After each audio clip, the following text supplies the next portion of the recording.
Good morning, everyone. Welcome to today's hearing. Today we're going to continue hearing evidence from Ms. Claire Williams, formerly of the TMO. So would you ask Ms. Williams to come back in?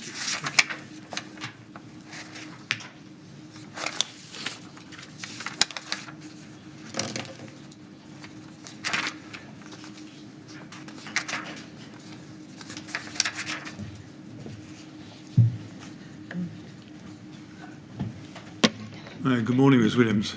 Just take a moment to get organised, that's all right. Thank you.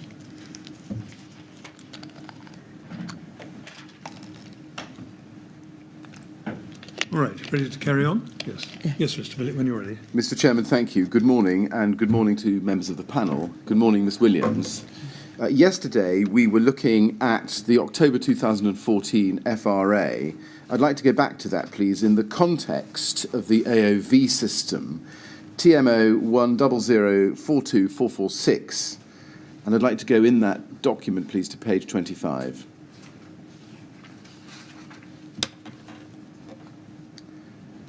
And on that page, you'll see a heading towards the bottom of the screen, 19, Fixed Fire Systems and Equipment. And if you turn, please, to page 26, you can see 2/3 of the way down this large block of text. It says, there is an automatic opening smoke ventilation system located on each flat/lift lobby area. There are two sets of vents, each of two vents on opposite walls on the flat lift lobby areas. There is a smoke detector located on each flat/lift lobby area, which upon activation opens the vents on that floor level. Two vents are for inflow air, the other two for extraction.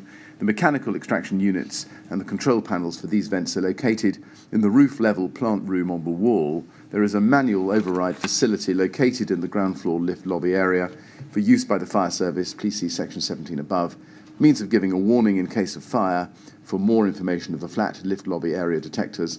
As part of the building's refurbishment, this smoke extraction system is being upgraded. This currently installed system was serviced by RGE Services on the 11th October 2013. This smoke extraction system incorporates dampers within the ductwork.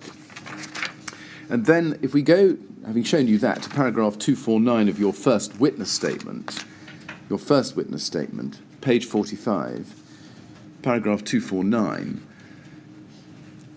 you say there, I took from this report that there had been a complete and successful fire risk assessment, which in the event of fire required residents to remain in their homes unless the fire was in their flat, in which case they should evacuate, and that anyone wishing to or requiring to evacuate was safe to do so via the protected staircase, in which an automatic ventilation system operated following fire detection and with complete 30-minute self-closing fire safety doors and chutes, etc., all of which were compliant with building regulations standards as reported. Now, this statement doesn't specifically appear in the fire risk assessment, does it?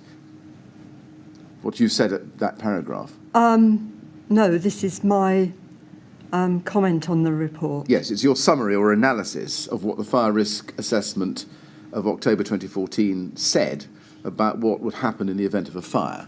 Is that right? It's my comment, yes. It's your comment.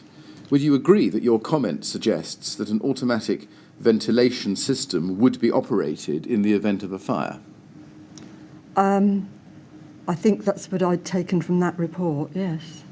But in the way fact, it was phrased in that report. But in fact, it's right, isn't it, that in respect of the automatic ventilation system, as we've already examined in some detail yesterday, you were aware that as of October 2014, the AOV was not working?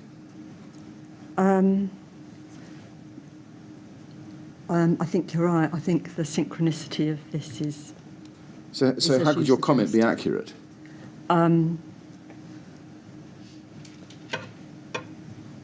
Was there a previous FRA, or was this the only one? Well, there was a previous FRA from November 2012. Yeah, no, I don't know. I would have seen that. In which case, my comment, I'm afraid, is inaccurate, and I would have to rescind it, withdraw, whatever you say. So when you read the fire risk assessment of October 2014 that I've just shown you and summarised the strategy in the event of a fire, that it was premised on an automatic ventilation system working, did you have any cause for concern at that time based on what you actually knew about the operative state of the AOV system?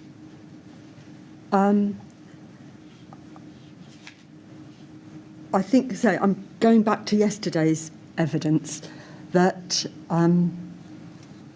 we had the deficiency notice, didn't we, in the March, and there was talk about a contractor coming back to service it.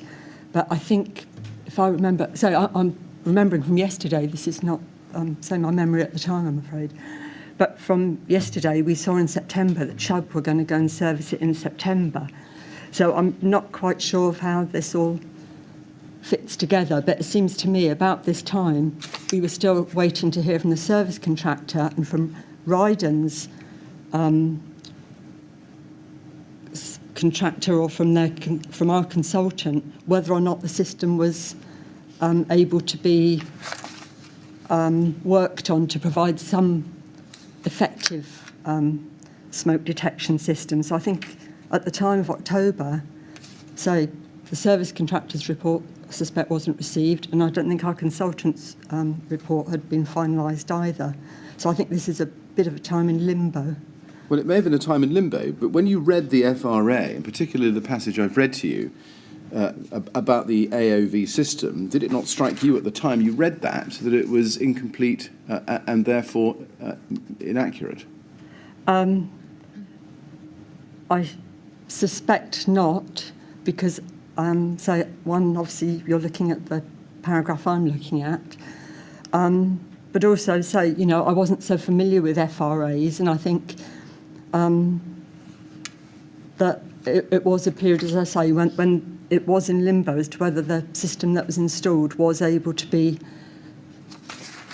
sort of, say, patched up, which is probably not the right expression, but whether the system that was there, we still hadn't had a final outcome as to whether it was salvageable in any shape or form.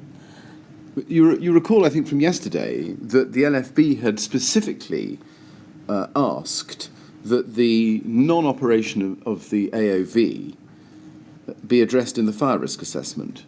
We looked at that yesterday. We can go back to Simon Lawrence's email, or your email to Simon Lawrence, if you like, Right. of the 18th of September. Right. Do you remember that from yesterday? I'm afraid I don't know. Sorry, Right, well, let's look at it again. We looked at it yesterday. It's TMO 00851-824.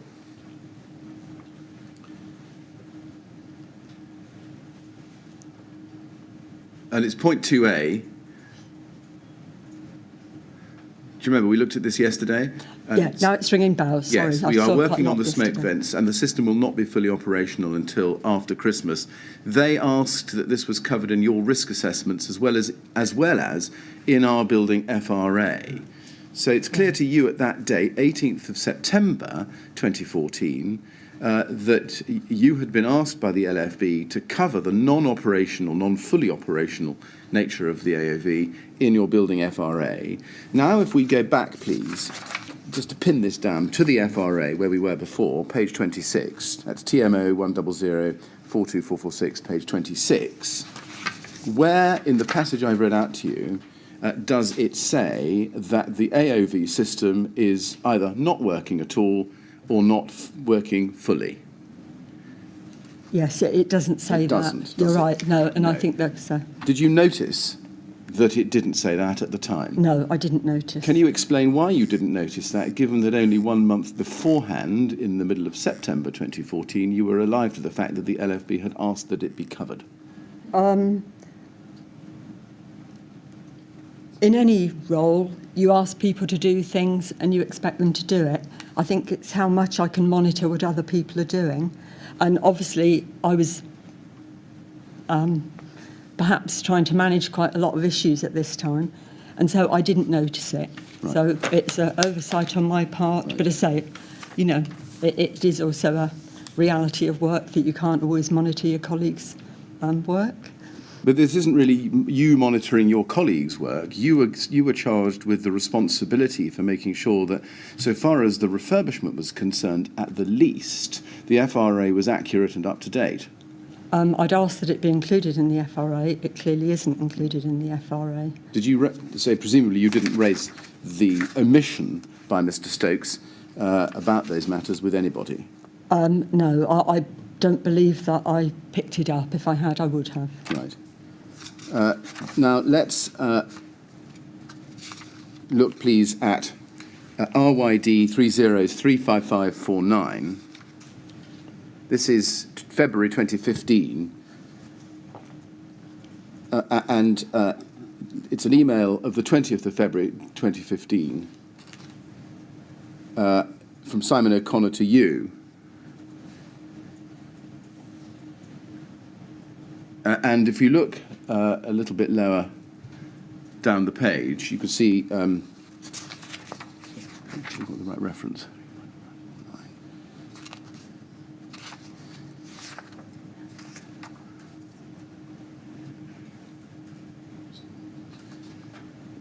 It's three. I'm so sorry. I've given you the wrong reference. I apologise. It's RYD 303555 at page 3.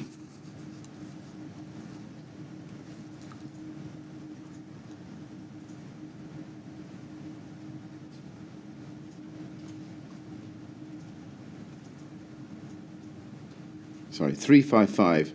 Let me try again. RYD 3535553 is what we're after.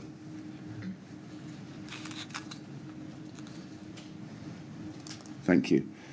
Now, this is a project fire risk assessment. If you look at the very top, it's dated February 2015. And it's sent to you on the 20th of February 2015. You can see that Simon O'Connor and Simon Camps had carried out a project fire risk assessment for Grenfell Tower in the February of that year. Do you remember looking at this? If it was sent to me, I would have looked at it, yes. And if we go to page 8, please, item 7.2, you can see that it says persons located on upper floors, and it notes in the middle column, the fire brigade and client have a stay-put policy for residents. However, there is no system in place for the building. Client and fire brigade have been informed. You see that? Yes. And that risk, in this respect, is marked as high. Did you consider that information? I would have seen it, and I would have thought that was probably appropriate, but I can't think of anything else. Right. Did it give you any cause for concern about the reliance on the stay-put strategy as set out in Carl Stokes' FRA, at least while the AOV system wasn't working? No, I thought that was appropriate, and we did ask that the contractor be mindful. So this reflects that. Right. Did you raise the comment that you see there with anybody within the TMO? I don't know who else was sent this within the TMO or within the project team. Did you realise that this concern or comment was not a point picked up by Mr. Stokes in his FRA? I don't know whether Carl Stokes would have heard a copy of this. I don't know.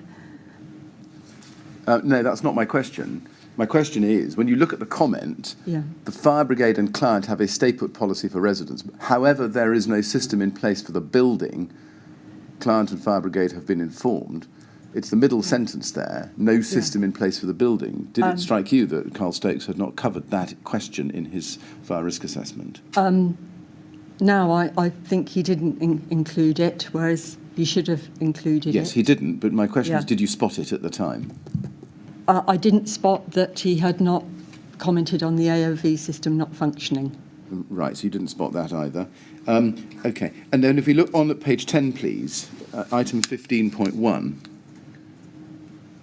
you can see this is under the more general heading, existing firefighting facilities, occupied buildings. And then 15.1 says, client FRA, insufficient, not provided, not reliable. That's the hazard. And then existing control measures in place column, in the middle of the page. The detection and alarm systems and the AOV do not work. Fire brigade and client aware. And then 15.2 client fire plan insufficient, not provided, not reliable, and then again, the detection and alarm systems and the AOV do not work, fire brigade and client aware. Did you notice those? So obviously this document is a long time ago. It would be unrealistic to say I remember everything I saw in the period. But I think that this FRA or Project Fire Risk Assessment on behalf of Ryden is realistic. And so, as you've pointed out, it wasn't reflected in Carl's FRA, which perhaps it should have been. Yes. And you'll see on the right-hand side that in the boxes, risk category, that both of those are, again, marked high risk. Yes. Did this not jump out at you at the time? This is what we discussed with Ryden. This was making sure that they were reflecting in their own health and safety plan the situation in the building. This demonstrates to me that they were doing that. Yes, but did it not also demonstrate to you that there was something missing from Carl Stokes's own FRA that you had seen in the previous October? As I've said, I hadn't appreciated that Carl hadn't included that information in his report. Right. But when it says client FRA insufficient, didn't you appreciate that the client's FRA was insufficient? I think, as it says, there's lots of options there, but I've said to you that I did not realise that Carl Stokes had not incorporated the contractor's information. Right. I mean, I'm really seeking to understand why not. When you read this, and I've just read 15.1 and 15.2 to you, why did the criticism of your own FRA not jump out at you? So I think we all get long documents, we all get many documents. I had looked at it and I'd thought this was realistic. That's my only comment. If you thought it was realistic at the time, why didn't you go to Janice Ray and say, Ryden have done a project fire risk assessment for our building. They have spotted that the client FRA is insufficient in respect of the AOV system. We need to do something about it. Yes, I wish I had picked up the discrepancy in the reports. I did not do that. Right. If we go to page, if we go over the page, from page 10 to page 11, actions required to reduce risk. One of the things that's recommended is in the second entry, existing systems to be repaired and the system checked and implemented, ongoing liaison with the fire brigade, request updated FRA and fire plan from client taking into consideration current circumstances. Did you take any steps to action that recommendation? I would have.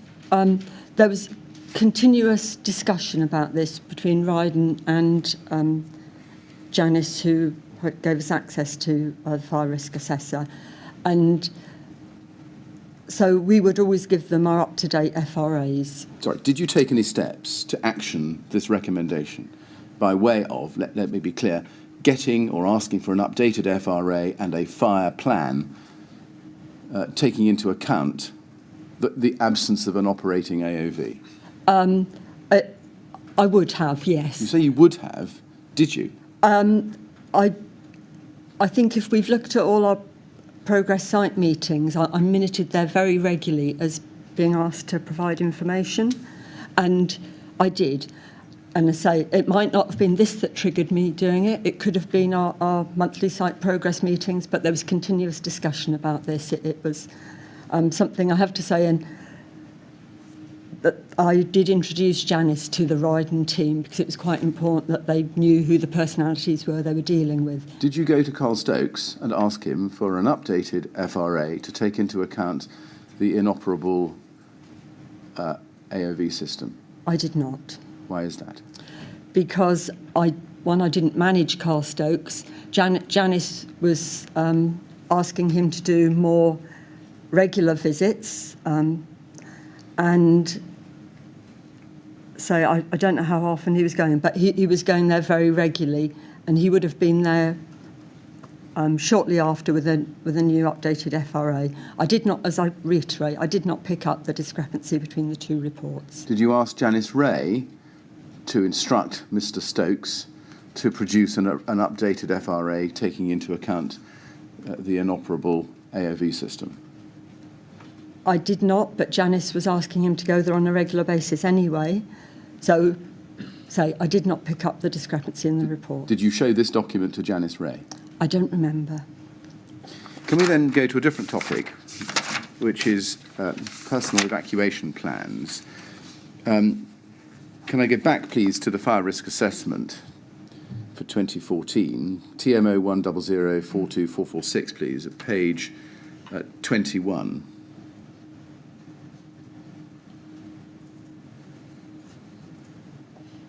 Now, this, under section 13, is about disabled people, and it says in the paragraph underneath that, it is considered that the building is provided with reasonable arrangements for means of escape for disabled people. Tick, yes. First question, Ms. Williams, do you remember reading this section when you got this FRA? I do not. Do not. Did you expect it, even if you didn't read it, or don't remember reading it, did you expect it to cover the arrangements in place for means of escape? I would expect it to cover means of escape, yes. Did you expect it to cover means of escape for disabled people as set out in guidance, public guidance, for example, PAS 79? No, I'm not familiar enough with the Right. subject to understand what the whole gamut of the report should cover. Were you aware of what arrangements were in place by way of means of escape for all forms of disability, such as mobility impairment, deafness, blindness, learning difficulties, and mental health issues? No, I wouldn't know that. That's not something that would be within my area of the business. I think I said yesterday that my role meant that we ran contracts of different types in different properties. We weren't attached to any particular patch. So, no, it's an area I'm not familiar with at all. So is this a part of the FRA that you regarded as outside your remit? Yes, it would be something I would expect there'd be comment on the means of escape, whether it was lit, whether it had, fire-resisting doors, but I wouldn't know anything about the evacuation procedure. Right. Well, let's see how we go then. Can we go on to see what's in the box under comments or observations? It says in the first paragraph, at the time of the risk assessment, there was no evidence of any resident within the premises who suffers from sensory impairment to such a level that would prevent them from hearing a shouted warning of fire or a loud knocking on their entrance door to warn them. Do you remember reading that? No, I don't remember reading it. Right. Well, scan your eyes down the rest of the box, please. You'll see that it doesn't refer to specific residents with other disabilities who might find it difficult to escape the building without assistance in the event of a fire. You can see that that's not there, can't you? Now, yes. By October 2014, you'd been in your role for over a year, hadn't you? Yes. Yeah. Did you know at that point, 13 months into your job, that there were a number of residents in Grenfell Tower who did have disabilities? I'd met many residents, and as you appreciate, disability covers a whole range of items. But I wasn't looking at them in terms of whether they could escape the building in case of fire. I was looking at them in terms of getting across the information about the scheme. But the scheme would have included fire safety and ensuring that whatever scheme there was, the means of escape were properly maintained. It would ensure making sure the contract that I was involved with didn't impact on the means of escape.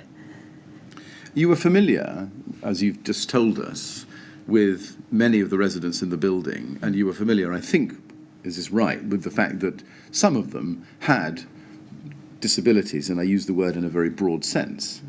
Yes? There was a couple of people who I would say had mobility issues, yes. Did you notice, when you received this report, that this part of the report did not specifically make any mention of those residents? No, I didn't notice that. Did you ever have a discussion with Janice Ray about this part of this report? No, I didn't.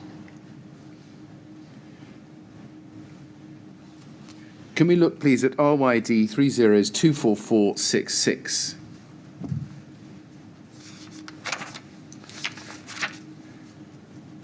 This is a Ryden Grenfell Tower resident survey, and it's dated November 2014, as you can see on that page. If you, well, we'll look on in a minute at it. First question, were you aware in November 2014 that Ryden was carrying out a survey of the residents of Grenfell Tower? I was, yes. Did you receive a copy of this document, do you think? I did in early stages. I don't think I saw the final version. Right. Did you not ask to see the final version? Probably not, because at that stage I'd met a lot of the residents, and if I'd needed it, I knew how to find it. I see. Did you make Janice Ray or Carl Stokes aware of Ryden's schedule of residents of Grenfell Tower and their difficulties? The information on the resident survey was primarily for Ryden's RLOs to understand people's situation in terms of accessing the flat. So it did include issues that would affect the work. So it was looking at people are night workers, if people had mobility issues, generally finding out, say, any arrangements that might impact on the works. What we did do, we discussed this with the housing management team, because the housing management team would be using this information, perhaps updating their systems with it. Right, that's helpful. When did you discuss this document with the housing management team? We had, in the start of the scheme, we had very regular meetings. It was, I'm sure you appreciate that Ryden initially had an enabling contract. Miss Williams, I'm really sorry to interrupt you. Do you remember when, in or after November 2014, you discussed this document with the housing management team? We had regular meetings with housing management. I think they started doing the survey probably July 14, and then that information was conveyed in the TMO housing management liaison meetings. And I believe that the housing management team used this information to input into their systems. And who was it in the housing management team that you believe used this information to input into their system? Probably it would have been Janice Jones, who was the housing officer. Did you see for yourself the results of that input exercise? I did not. Can we look on in the document, page 21, please? We can see an entry for flat 132 and the date, 23rd of November 2014, that's the date of the survey for the occupant, resident, and it's identified as Miss Sheila. And in the second last column it says, in red, forgetful memory and slight deafness, tenant is over 80 years old. So here is one resident at the very least with a sensory impairment which might prevent them hearing a shouted warning of fire or loud knocking. Did you yourself consider drawing this resident, at the very least, to the attention of Janice Ray or Carl Stokes?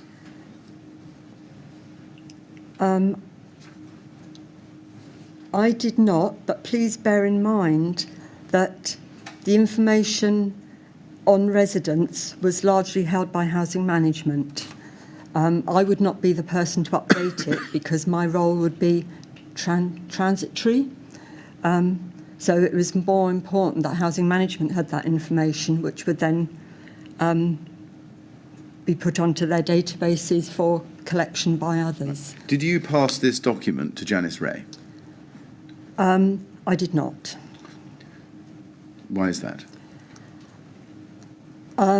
As I say, housing management would use their systems to update information, and that would be what would feed into other data that the TMO held. Right.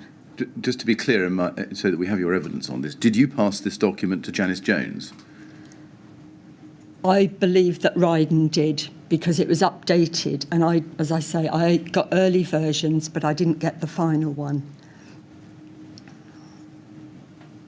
Did you not think it was important, even though you had the early versions, to make sure that all the dots were joined up within the TMO so that there weren't any gaps through which this information could fall? My role, as you appreciate, is resident liaison, is managing the budget and programme. This was something to keep the programme moving. This was in the hands of the housing management team to put onto their database. I knew they were having regular discussion. It was minuted that they had access to this. That was the way that I knew that I'd put something in place.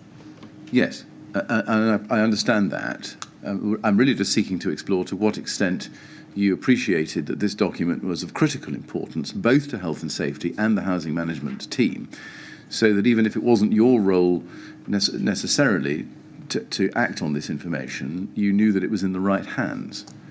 I knew it was in the right hands because housing management had it. Right.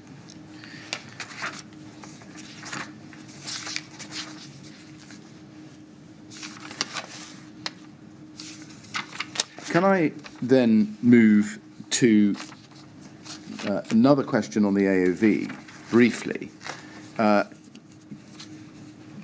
Can I ask you, please, to go to your first witness statement at paragraph 109, page 21, please?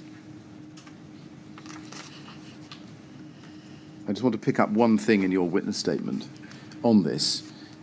You say there, LFB had attended regularly during the refurbishment, and I'm aware that all the Kensington and Chelsea watchers had attended site with Ryden to gain an understanding on the internal features in the tower and the operation of equipment. As part of this exercise, I was advised by Ryden and LFB that Ryden had provided plans of the building to LFB, together with instructions on how to use the automatic opening ventilation AOV system. I had provided plans to LFB too. And it's that last sentence I just want to ask you about. And the reason I'm coming back to AOV here is because it links to the wider question of plans. Now, you say you provided plans to the LFB. Was that plans of the AOV system or plans of the building? Plans of the building, I suspect. Right, I see. Do you recall how you provided plans of the building to the LFB? I believe that I sent them to somebody who attended the bi-monthly meetings. I would have thought it would be Daniel Hallisey. Right. But it could have been Suhail. I see. So either Suhail Dadaboy or Daniel Hallisey. Yes. At any rate, one of those who attended the bi-monthlies. Yes. I see. Do you remember when you provided those plans to either of those officers? No, I'm afraid I don't. Right. Do you remember how you provided them, the means of communication? It would have been an email. An email. Do you know how Ryden provided plans of the building to the LFB? Again, I would suspect email, but I don't know. Right. Now, in paragraph 110, just below, you also say that, in the last sentence, you believe that Ryden left a set of plans in the hub room, as I had seen a set there previously. What were those plans of? They were the layout, the floor plans. Right. The floor plans of the refurbishment as completed? Yes. Right. Do you know what happened to those? No, I saw them there at one point, but I don't even know when I saw them there, probably in 2016. Right. Where is the hub room? As you go into the ground floor lobby, it backs onto the lobby on the left-hand side. Right. So effectively, the fire panel was on the wall of the hub room, so it connected through to the gear in the hub room. I see. Now, continuing on the same theme in the same paragraph, you say there had been discussion, this is at the beginning of the paragraph, there had been discussion with LFB about the property premises information box. I specifically remember that at two different bi-monthly meetings, different LFB officers had said that the plans would be on their database and anyone attending from LFB would have a device or iPad on which to call up the floor plans. You see that? Yes. Can you remember when that discussion happened? No, I think this is the generalised, the paragraph is my recollection. I do not know at which meetings, I'm afraid. Right. You say there had been discussion about the property premises information box. Yes. Do you remember what the discussion was about? The pros and cons of such a box, which would contain perhaps floor plans and other things, but there was discussion about the use of it, whether they got vandalised more than they were useful. And the fire brigade said, well, all their information was on a database anyway, and that when anybody turned up, they would have access to the system through whatever their device is. They said it's like an iPad, and they said they should just be able to call it up. So pros and cons of the premises information box. Were you ever asked to provide information to the LFB, whether the fire safety team or local officers, as the case may be, for the purposes of their uploading onto their database? No, I believe they got it from building control. Right. I see. So they never came to you personally, or to your knowledge, anybody else at the TMO, and said, we now need to upload information about Grenfell Tower onto our database so that we can access it from our mobile data terminals. Can we please have it? No, they didn't ask that, but it was always my understanding they got it through building control because they had been part of that process because of their involvement with the scheme. Can we now look, please, at CST 50178? This is an email of the 13th of March 2014 from Bruce Soanes to you, to Janice Ray and to others, in which he summarises his own understanding of what had transpired at the 12th of March 2014 visit with the LFB, which we discussed at some length yesterday. If you go to page 3 and look at the bottom of the email on page 3,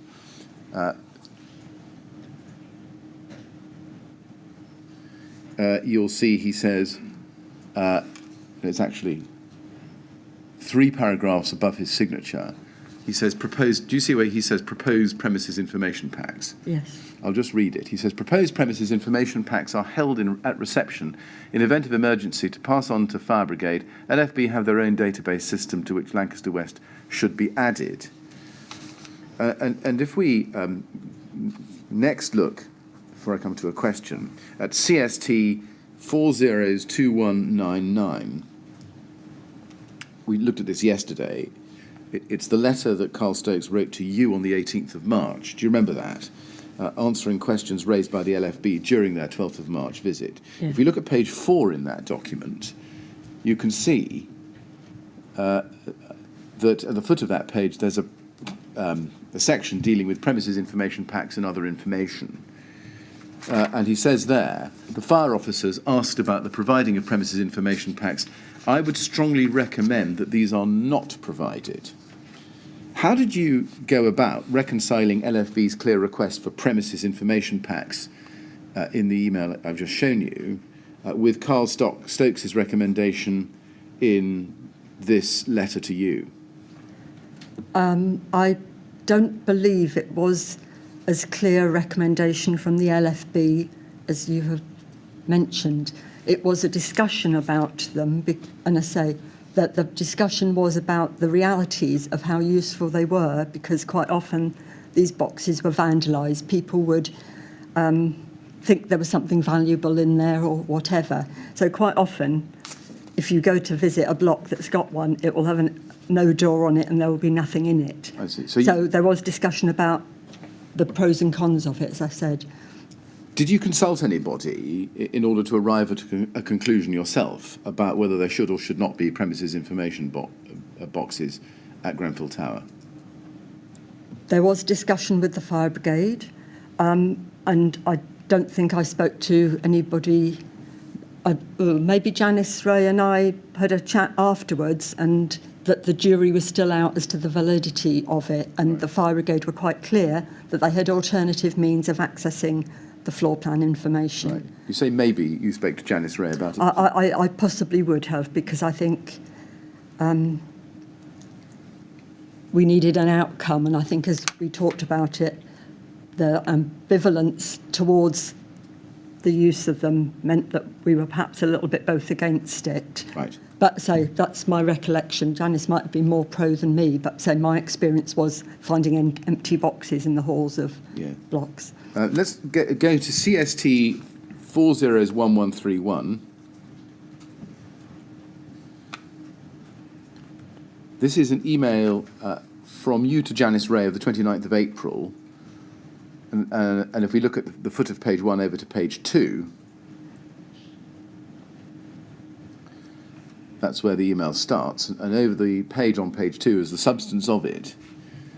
And just to set it in its chronological context for you, Miss Williams, this was after the demonstration of the smoke vent system in late April of that year.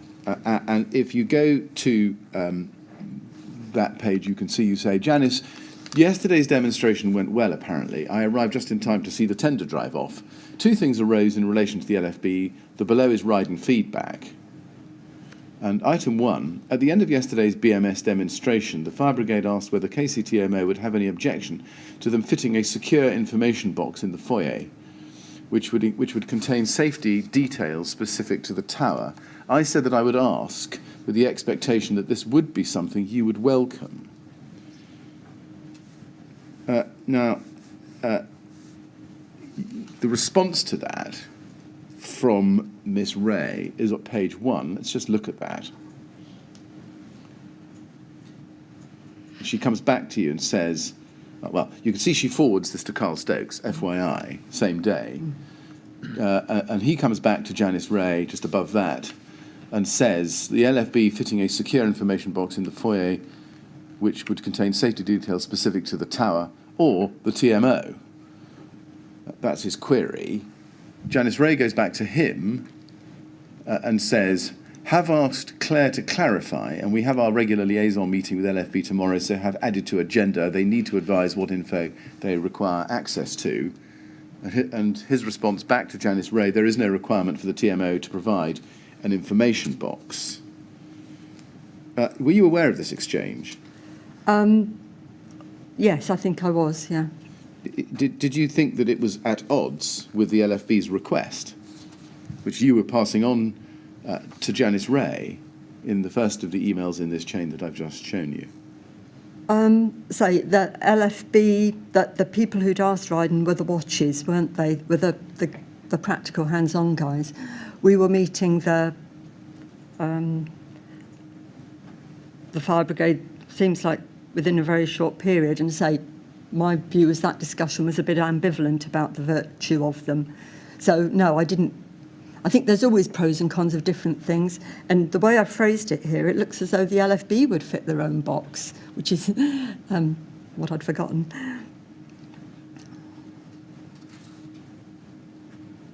Well, what did you tell Janice Ray about, by way of clarification, as to whether the LFB should fit the box or whether the TMO should fit the box? I think the only thing she would have seen is this email. I don't remember any discussion about whether it was us or them.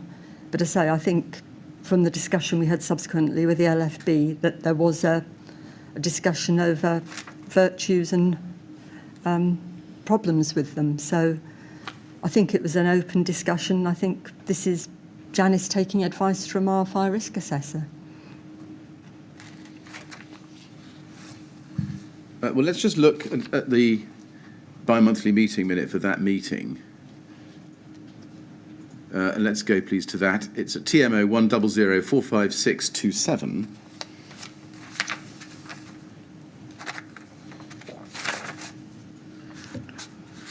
This is the meeting in May 2016. So only a few days after this email exchange, you're not there. Janice Ray is, as well as Nick Davis, Rebecca Burton, and Rebecca Burton from the LFB. It also featured Janine Fitzgerald from the TMO. And if we go to page 3, please,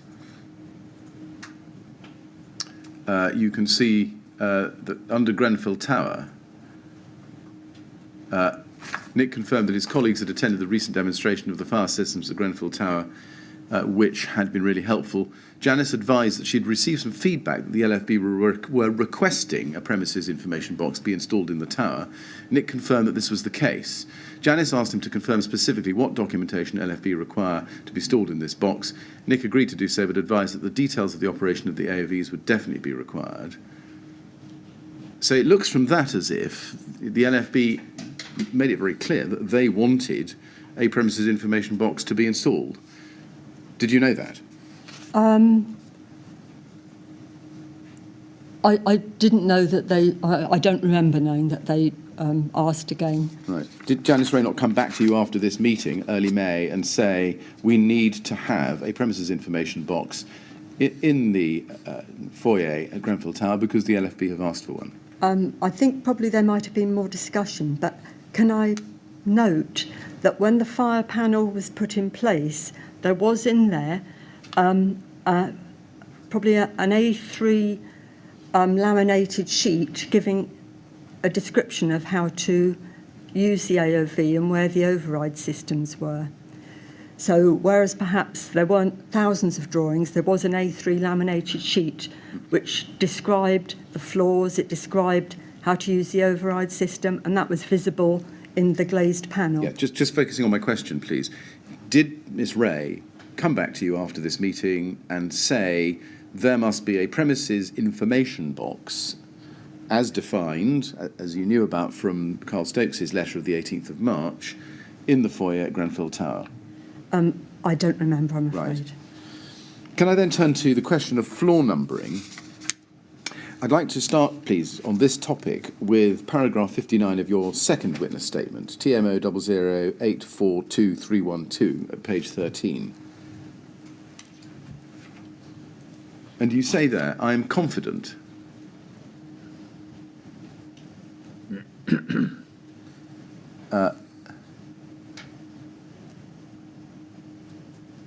I'll read the whole paragraph to you, it's probably better. Another example is that I understand that during phase one of the inquiry, staff from the LFB gave evidence that the floor numbering at Grenfell Tower was missing or obscured. I believe that I can provide some context to these observations.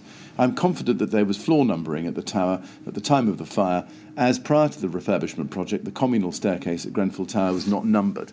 I recall thinking that there was a need for floor numbering to be installed, so I instructed Ryden to put floor numbers as part of the works. The floor numbers were painted on towards the end of the project in approximately the summer months of 2016. However, it is my understanding that some of the floor numbering was rubbed out or obstructed during the gas works that were carried out after the refurbishment. The intention was always to redo the floor numbering. However, at the time of the fire, the gas works were still ongoing. Just to confirm, it was your responsibility, was it, to ensure that floor numbering was installed in the communal staircase? No, but I was in the tower a lot.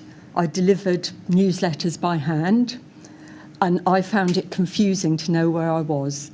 So there was a provisional sum in the contract for signage, and so I used that provisional sum to actually put numbers on, Right. which were stenciled at each level in black. Right. So we re-ask the question a slightly different way.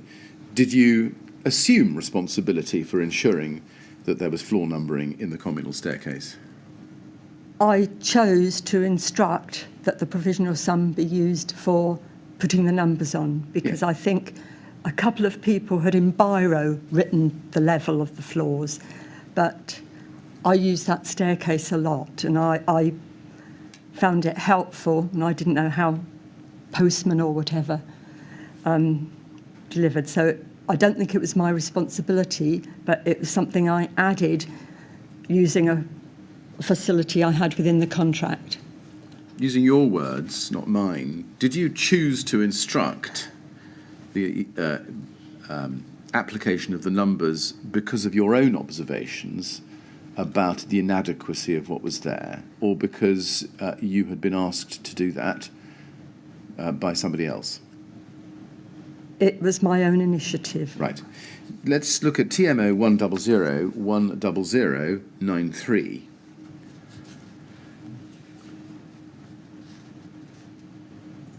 This is an email run in early October 2015. Can we start, please, on page... actually start there. This is an email from Peter Maddison to Judith Blakeman, copied to you, and it's a response. I'll come to the response shortly, but it's a response to the email that starts at the foot of page 2 from Judith Blakeman to Peter Maddison and to you directly, and the substance of it appears on page 3 with the sentence at the very top of the screen. I'm writing to let you have the issues raised with members of the Grenfell Tower Compact at last Saturday's surgery with my colleague Councillor Atkinson in advance of your meeting next week. They are as follows. And if you look down at point 6 at the foot of the screen, she says this: they continue to have an issue with the numbering of the floors, as do the ward councillors. Whatever the post office requires, the new system of numbering is not effective and could prove dangerous in the event of an emergency.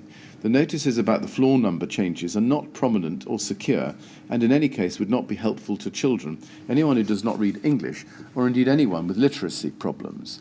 The solution the residents propose is that the lower floors should have a new name, such as Lower Grenfell.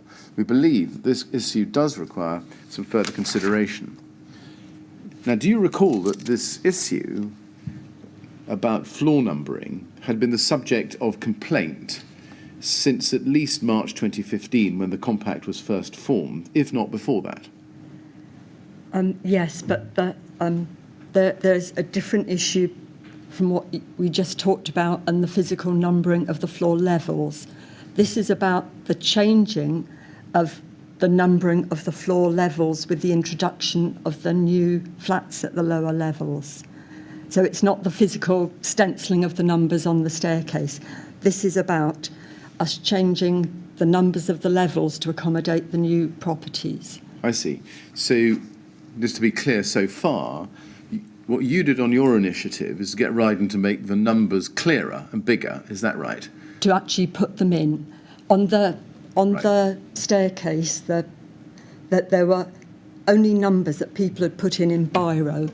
So, bearing in mind it was there were 20 stories of residential properties. If you went up the stairs, you didn't know what level you were on until you actually opened and saw the door numbers. I understand. So that was a physical thing. This is the post office numbering of the floors. Yeah. Let's just see how this then progresses. To put my question again, it's right, isn't it? Would you accept that the concerns raised here by Councillor Blakeman about the floor numbering had been the subject of complaint by the Grenfell Tower Compact since at least March 2015, if not before that? Yes, this was with the introduction of the new housing on the lower floors. You appreciate previously they had no numbers, the lower floors. They were called ground, walkway, mezzanine, walkway +1 was the way that we in-house had always referred to them. When we put new properties there, they clearly needed an address. And so we had to go to the planners, who then deal with the Royal Mail, who have a procedure as to how you number and name properties. Yeah. Ms Williams, I'm going to cut you off. I just asked, I hope what was a shorter question. I apologise for cutting you off. But do you accept that the question, the issue about floor numbering in Grenfell had been a topic of discussion, to put it neutrally, from the Grenfell Tower Compact since March 2015, at the very earliest? Yes. Very latest, yes, you do. Now, let's just look and see what Councillor Blakeman raises by way of concerns. And she says,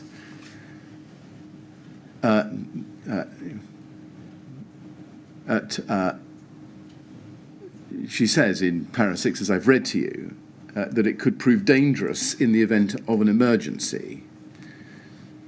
Did you yourself take any steps at this point, and this is early October 2015, to ensure that there was appropriate signage in the stairwell? This is more in the main body of the building, not the stairwell. This is when the new floor numbers were introduced, and I'd put it in the newsletter that we were talking to to the planners about, or the Royal Mail about the numbering. And we had temporary signs at one point, which, as I remember, didn't have, but they were numeric. They said, this floor has got this number of flats on, and it actually laid out the number of flats. So it said, for example, 71, 72, 73, 74, 75, 76. But they were temporary, and I think that there was an issue at one point of people pulling them off the walls, and we had to replace them on a daily basis until the permanent signage was available. Did you consider how to improve signage for those in the building with literacy problems or who did not speak English as a first language? The only signs with wording on were the temporary signs before the new signs, and the new signs, even the temporary signs, were purely numerical. So it would say the existing flat started on level 4, so it'd say 4, and then there would be the numbers of those flats.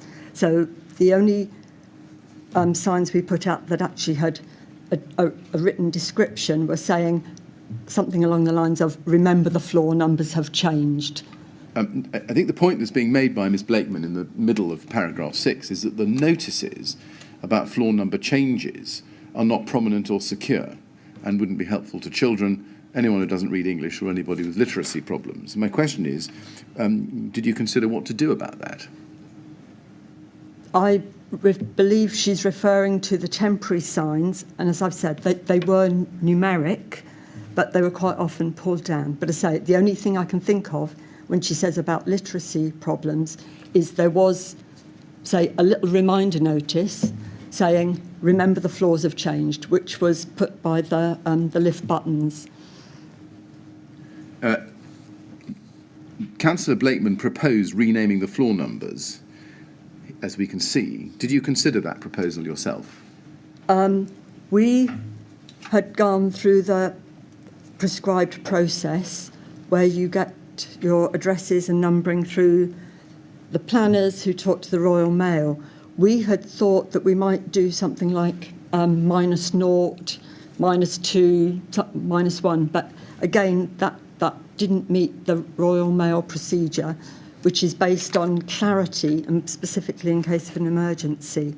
So we'd looked at a minus number, but it would mean the ground floor would then probably have been -2, which would have been more confusing to people than starting with 0, 1, 2, 3, 4. And it meant that people kept their address.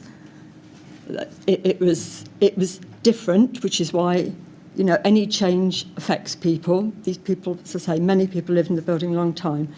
But this, you know, it was the change that was so different, but it meant that people retained their address and say, we were not able to deviate from the Royal Mail system, which is in process across the country, and for good reason. While we're on the question of temporary signage, can I just show you the two documents? We can have them side by side, please.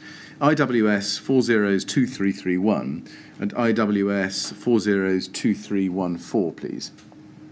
If we can please have those up side by side, they're photographs.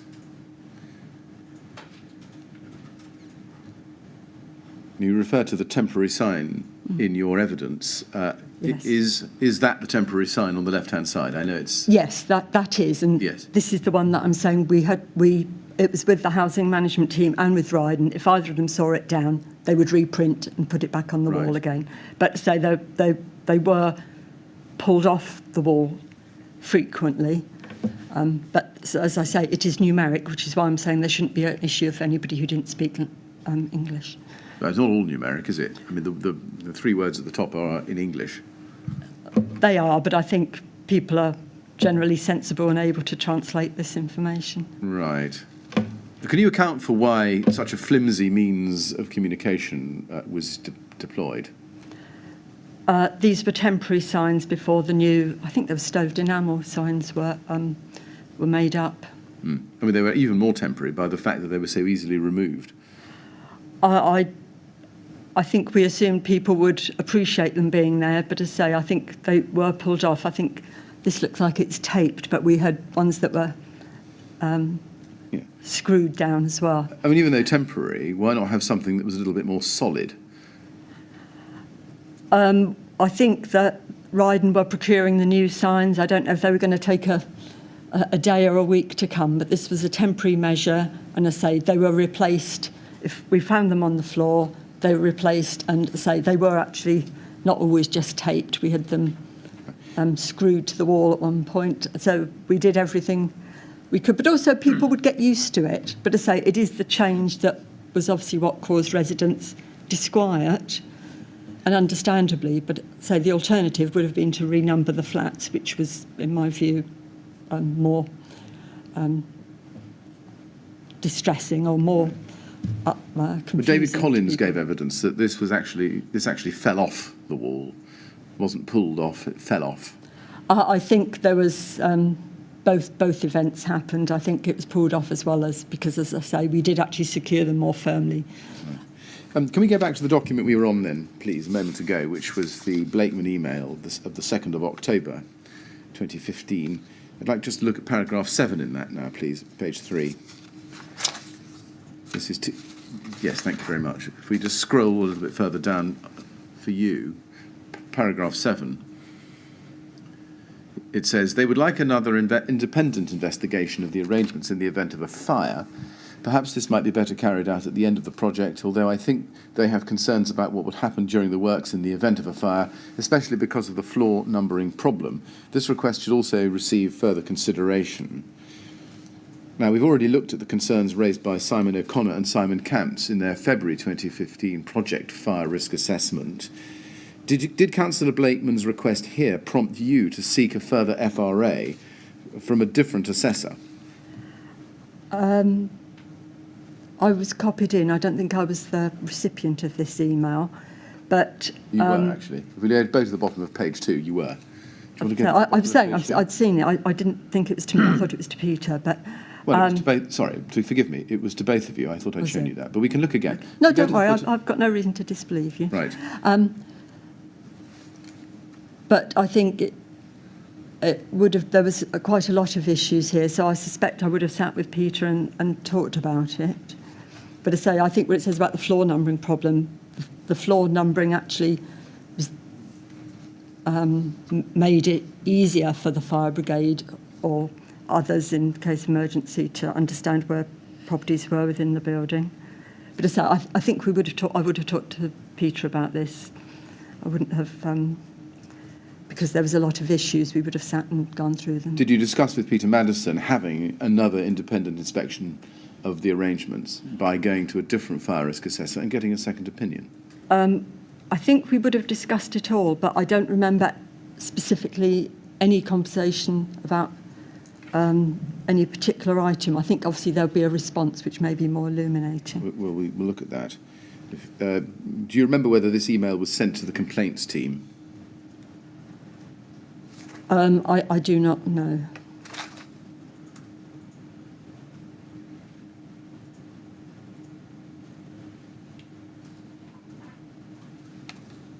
We can see the response if you want to see that on pages 1 and 2. And in fact, this is a draft. It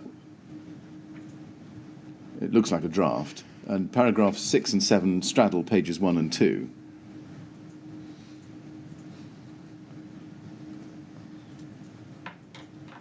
And although it's difficult to see, the red appears to be the last parts at the end. So at the top of page 2, it looks as if Peter Maddison was suggesting the words at the end of 6, we will review this again and come back to you, and at the end of 7, agreed.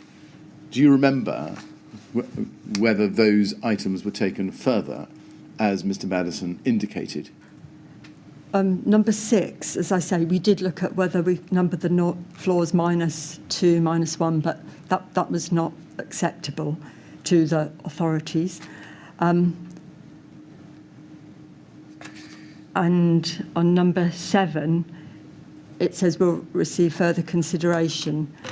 So I think, I did sit and go through this with Peter, so obviously it was something that we were looking at. Right. Just a moment ago, just in relation to the temporary signs, you said that they were pulled off Yes. and didn't fall off. How did you know they were pulled off? Ryden were aware that they would be there in the lift. Some people would come down, it would be on the floor, and that people would be taking it out of the lift in their hands.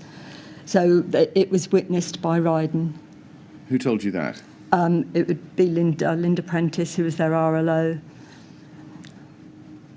So Linda Prentice told you that someone had pulled this sign off within the lift and walked out with it? That she had witnessed it, yes. Okay. Now, can I move on to 20th of October 2015, not long after this email? Well, I'm sorry to interrupt you. I mean, that suggests that someone might have taken a sign away as an aide-memoire for future reference. But did you have any reason? We saw a photograph, for example, of one on the floor. Do you have any reason to think that that one was simply pulled off and dropped rather than falling off under its own weight? I think there was some and some. I think the initial ones that perhaps were taped up, clearly that wasn't a great solution, which is why they were then, say, screwed to the wall, because they were laminated. Yeah. But as I say, I think, I don't think they were always taken maliciously. I think people, kids would just pull them down or whatever if they were taped, because we had them taped in the lift car as well, which you appreciate is a metal finish. And so that they would just take them off. Yes, and also in a lift car, people are inclined sometimes to rub up against the walls if there are a lot of people there, and that may not have helped. Yeah, so I think the ones on the outside where we could, as I say, screw fix them to the tiling or to the wall lasted a lot longer. But the ones, so we just tried to in the car, just to remind people, it was only a prompt. Yes, all right, thank you very much. Can we move on then to RBK 3013998, please?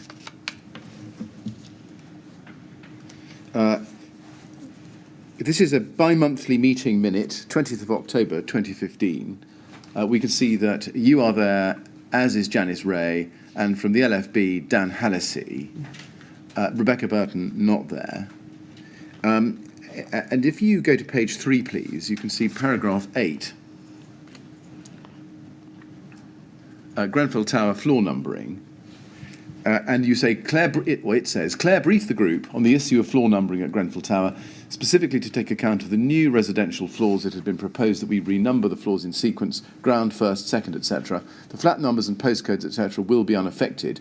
It would merely mean that those living on the floor currently referred to as 20 would in future be living on floor 23. However, we're keen to get the LFB's view on this. Dan advised that from the perspective of the LFB's operational crews, the overriding issue is to ensure that there is signage at ground level where the LFB enter the block, which clearly highlights which flat numbers are located on which floor levels. He also recommended that signs be placed at each lift lobby to clarify which level this is and what flat numbers are located on that specific floor. Provided signage is adequately addressed, the LFB should be able to accommodate whichever floor numbering sequence is adopted. However, on reflection, if crews from outside the local area are required to respond to an emergency at this block, it is likely that the more obvious and straightforward floor numbering sequence, ground, first, second, would facilitate the most speedy and effective response. Do you remember whether it was you who actually raised this issue at this meeting? It appears that you briefed the group on it, so it looks like you did. Yes, I think I did, because, say, previously, the lower floors of Grenfell weren't numbered until you got to what was effectively the fourth floor, where that became floor 1. Yeah. So you had ground floor, and then a couple of floors up was floor 1. There were two or three lower floors that had no number. They were just called walkway, mezzanine, something of that sort. Was the issue of numbering specifically in the stairwells discussed at this meeting? Doesn't appear so from the minute. No, this again is, as you say, in the main lobby and the lift area. I see. Now, this, of course, was in October 2015. Was your response to to this discussion with the LFB to put up the taped vinyl-clad sheets that we saw in the photographs? They might have been there before this time. I see. And you appreciate with the signage, there is by law a size of typeface you have to use. So we would comply with that. Now, can we go to ART 405099, please? ART 405099. This is an email chain on the 10th of November 2015, so a little bit after the bi-monthly meeting we've just looked at. And it's from Andrew Malcolm to Gary Martin, and you're copied in. It's the foot of the page, and it says, in fact, I think I want to go to page 2, where it starts. Hi, Neil / Andrew. I've just spoken with James Clifton, Ryden QS, regarding the floor number signage for the stairwell at Grenfell Tower. He has received the TMO brand guidelines, but no information as to what is required to cover up the existing floor numbers. Can you shed some light on this so we can start placing orders on our suppliers? Now, you can see that this email wasn't sent to you, but does come to you at the foot of page 1 the same day. Do you see that? Yes. Gary, in Claire's absence, and as discussed with James on the phone just now, I suggest we park until Tuesday's progress meeting. Claire, by copy, if you have a chance to pick this up on your return on Monday. And then you respond on the 16th of November at the top of page 1, as you can see, if we just scroll up to that. So you did read the email. Did you read the whole email chain? I've just read it now, yes. Yeah, but did you read it at the time? I possibly, yes. Yeah. So you would have seen that and understood that Ryden were looking to order signs to be used in the stairwell, yes? This is... they were looking to order something, yes. Well, if you look at the original email we started off with at the top of page 2, from Gary Martin to Neil Reid and Andrew Malcolm, there'd been a discussion with the Ryden QS regarding the floor number signage for the stairwell at Grenfell Tower. And they wanted to start making orders. So Yes. Can I take it that you, when you received this in copy, understood that Ryden were looking to order signs to be used in the stairwell? Yes, because Yeah. I've said I don't want signs, I want painting to that fire escape, yes. Yeah. Now, and then you at the pick it up, and then you reply at the very top of page 1 on the 16th of November, as I've just identified. Yeah. And you say, Andrew, on the staircases, I just want a paint finish. Signs will get nicked, /removed otherwise. I think I suggested grey with blue numerals. The size has to cover the existing. This can be done soonest, as it is purely a paint job. Now, you say you only wanted a paint finish because signs will get nicked or removed otherwise. Was that your experience of the people living in Grenfell Tower? In the staircase, there were sometimes signs of antisocial behaviour. I think there was a couple of people who would smoke in that area rather than in the lobby, and there had been issues of debris left, that sort of thing. Because most people use the lift, so the stairwells tended to be fairly quiet. So it would be a place, if you were going to get up to mischief, that was where you would get up to. So it was a practical response. And you say in the next line, I think I suggested grey with blue numerals. Who did you suggest that to? That would have been to probably, if Gary didn't know, it would have been Dave. Was that before you received? Was that before you received the email from Andrew Malcolm by way of copy on the 10th of November or afterwards? Yes, I think I'd been speaking to Dave Hughes, who was the Ryden lead, but Gary was one of his site managers. So perhaps it seems like it got lost in translation. I see. When you suggested a paint finish rather than signs being ordered, did you seek any fire safety advice as to what was required from a fire safety point of view in terms of size, visibility and illumination? On the back staircase, no, because there'd been not much there previously. As I say, there were a couple of people had by-road numbers. But I think we went big on the back staircase. I think that they were nearly foot high, 8 inches foot high. But so we went larger. I think the answer is no. To my question, the answer is you didn't. Not on the back staircase, no. When you say the back staircase, can you just be clear? The only staircase, sorry. Was cost a factor in not having signs made up, but having paint only? No. At the time you sent this email, when did you understand the job would be completed, the job of painting the numerals into the stairwell? It wouldn't be completed until it had been instructed, and at the moment it seems like it's still under discussion. One can read the email, I just want to paint finish, but when did you understand the job would be completed, assuming that this email of the 16th of November 2015 was the instruction to paint? It wasn't the instruction to paint, this was just discourse. I was waiting to see what they could offer me. Right. At this time then, asking the question slightly more broadly, when did you anticipate that the job of painting the numerals into the stairwell would be completed? As soon as they had the instruction. Yeah, but can you give me some sort of time or date? No, because at the moment you see there's still discussion over what. So I don't know at what point it was instructed, I think. Right. Did you actually take steps to ensure that it was completed? It was completed because I've seen it and I knew the numbers were correct. Right. When was that? When was the job of painting the numbers into the stairwell completed? I don't know. Right. Mr. Chairman, we're not at the end of this line of questions, but we are moving to a new document, and that's probably as convenient a moment. Suit you? Yes, all right. Well, we'll have a morning break at that point, Ms. Williams. Again, please don't talk to anyone about your evidence while they're out of the room. And we'll resume at 25 to 12, please. Thank you.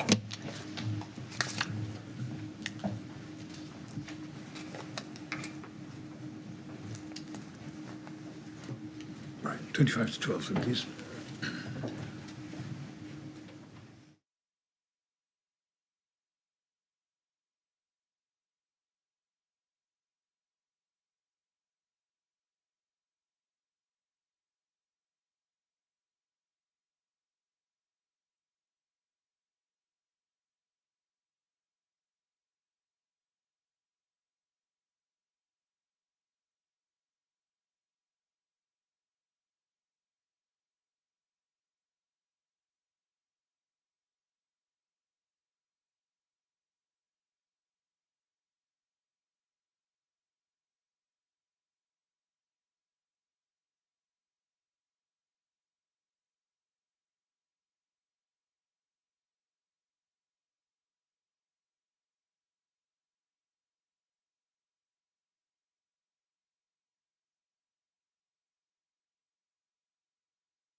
Would you ask Mr. Williams to come back in, please?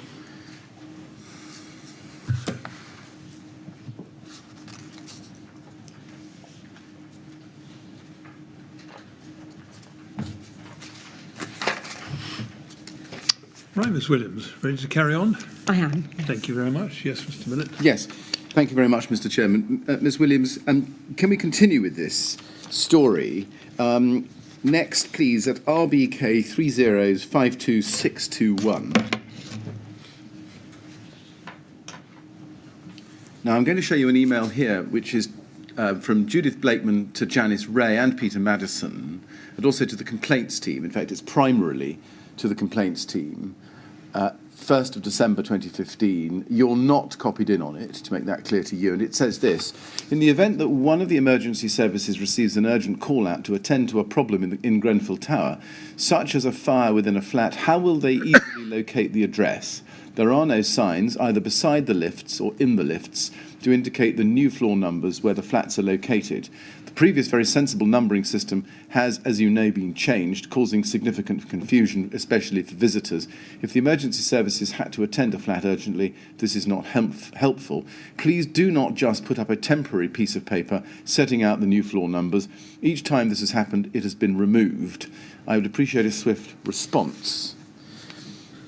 Now, you, as I say, were not copied in on that. Were you made aware of this complaint at this time? No.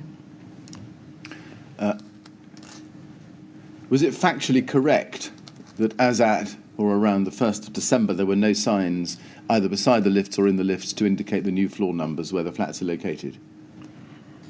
I wouldn't know. Right. Because I don't know if she's been there or if this is just a report from a resident saying they're not there. It could be that, meantime, a sign has gone up, even if it's only a temporary one until the fitting of the permanent signage. Can we go to TMO 00842-738, taking the story a little bit further forward into December 2015? This is another email from Councillor Blakeman to Janice Ray, with a picture of the temporary sign on the floor that I showed you earlier. And she writes, and again, you're not copied in on this, she writes, please see the attached photograph. I'm afraid short-term sticking plaster solutions like this to serious problems do not work. Given the concerns expressed by the fire brigade following the fire at Adair Tower, can we please ensure that new floor numbering at Grenfell Tower is done properly, clearly and permanently at every floor, not in this temporary manner? I'm keeping this complaint at stage 1 for the moment, but in view of the seriousness of this matter, may have to refer it to stage 2 if there is no swift and satisfactory response. Were you aware of this further email or complaint from Councillor Blakeman yourself? No. Right. So can we take it that Janice Ray didn't take this up with you? Yes. Right.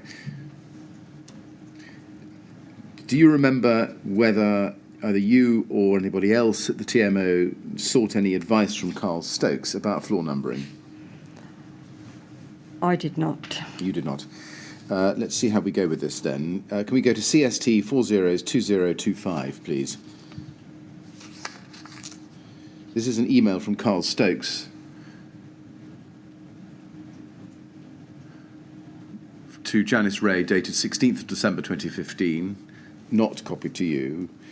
And if we go to item 5, please, he says, the floor level numbers on the walls of the staircase landings are suitable, as are the temporary lift lobby signs, and I believe that the permanent signs for the ground floor lift lobby area and the walkway lift lobby area are to be ordered soon. I would recommend that these signs showing which flats are located on which floor level are in a large font, and the signs are preeminently fixed to the walls by the lifts. Now, it looks from this as if advice was sought or given by, at least given by this date by Carl Stokes. Did you know that Carl Stokes was advising on the floor numbers? No. And I take it you didn't see this email, is that right? No. Right. Do you know whether stenciling of floor numbers was discussed with the LFB? No. I don't know whether it was discussed. I did not discuss it. You didn't discuss it. I see. So Janice Ray didn't have any discussion with you about her discussion with the LFB in December about stenciling? No. No. Can we then look on to TMO 1004436?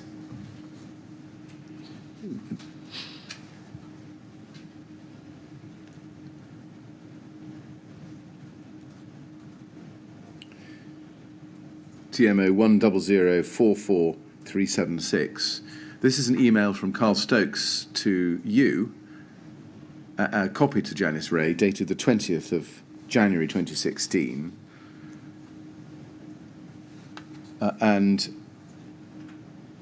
It's a response. If one goes to page 2, not yet, but I'll tell you, it's a response to a message from him on the 15th of January 2015.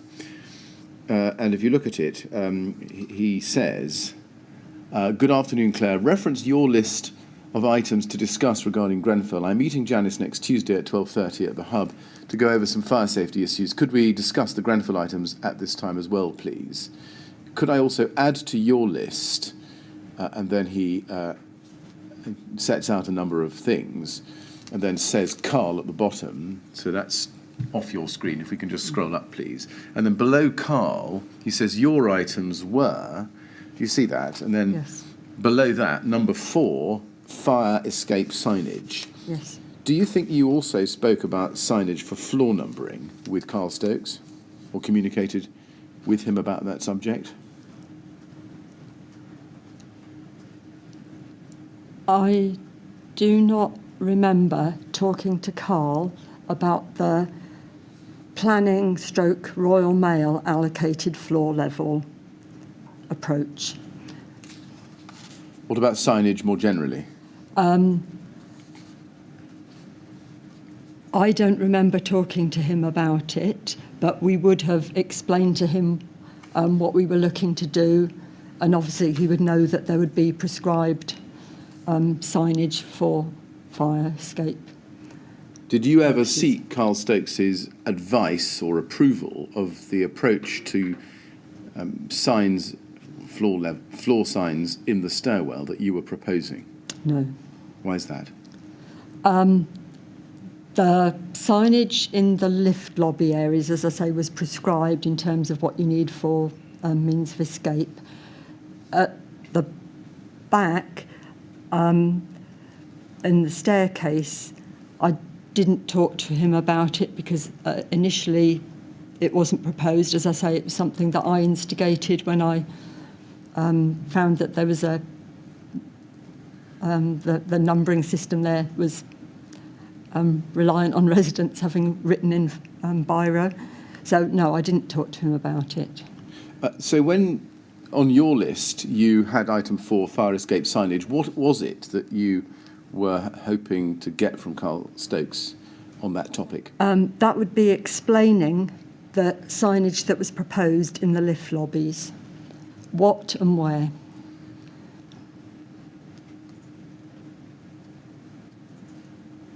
What advice were you seeking? What did you want him to tell you? It was to talk through the proposal so that he was aware of it, and if he had any qualms, he could voice them. I see. And did you have a discussion about fire escape signage in that context with Carl Stokes? Obviously, I'm only looking at what we've got now, but we would have gone through everything on a point-by-point basis. Now, can we go back to your second witness statement, please, at paragraph 59?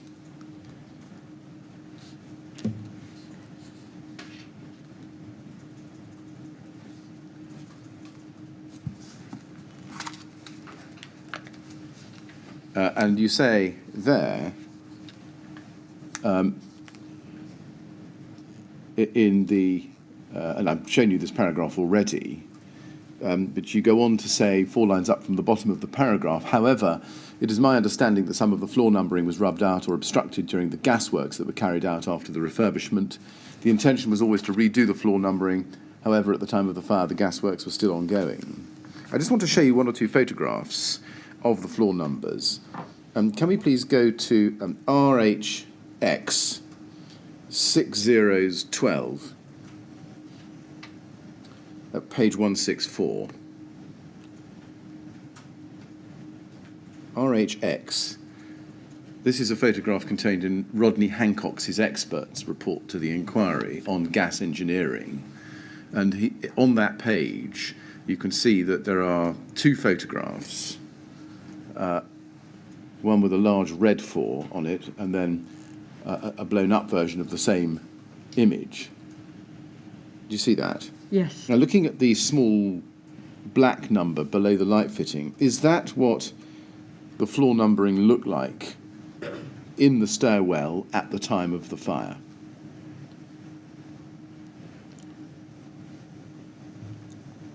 I don't believe so. I don't know at what stage these... Sorry, when did you say these photographs were taken? Well, these photographs were taken after the fire. Were they? Okay.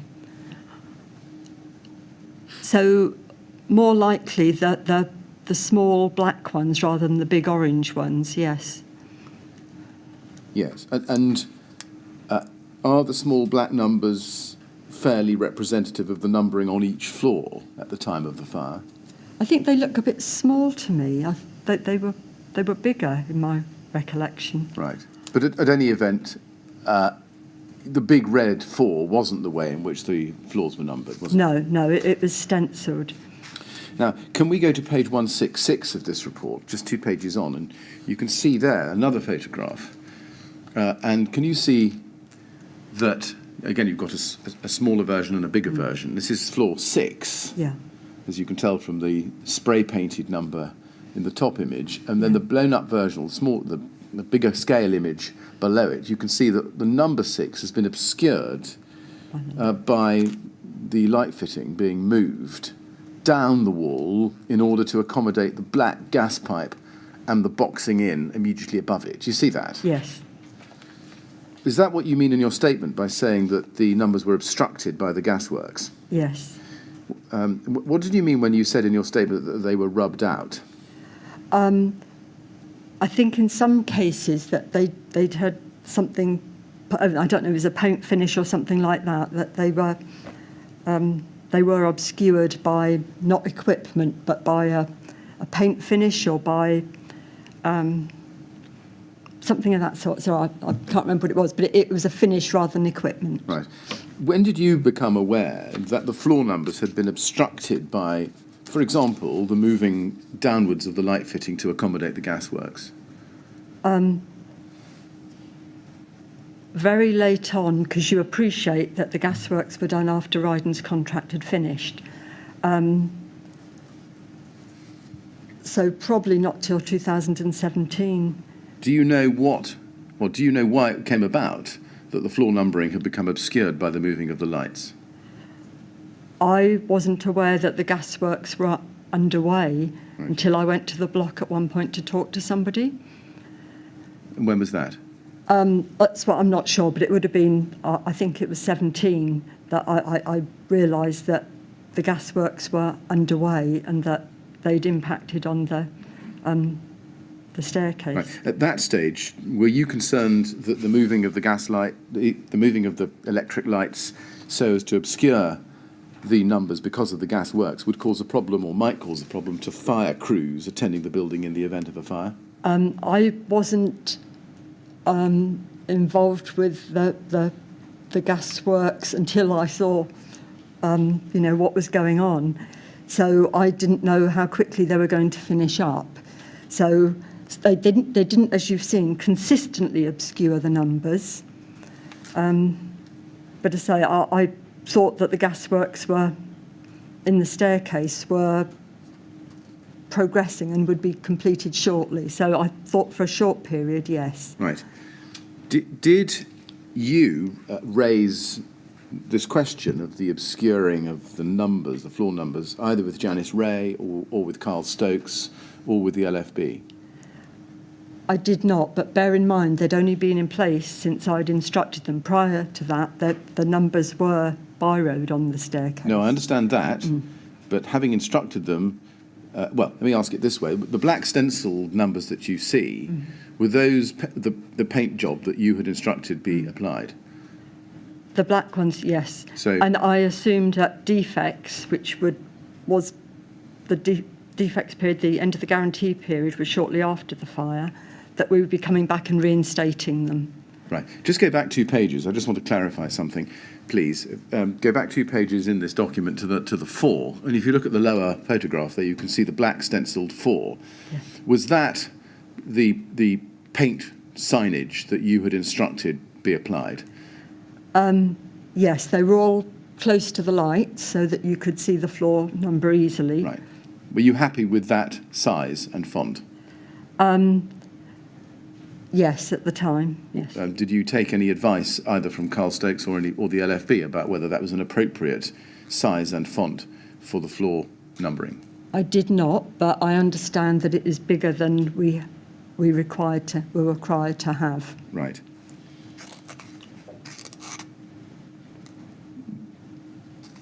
Do you know from your knowledge, and I appreciate the level of your involvement in 2017 at the time of the gasworks may have been a little bit more limited, but do you know from your own knowledge why it was the case that the floor numbering that you had applied, as exemplified by this number 4 in this photograph, had become obscured by the moving of the lights?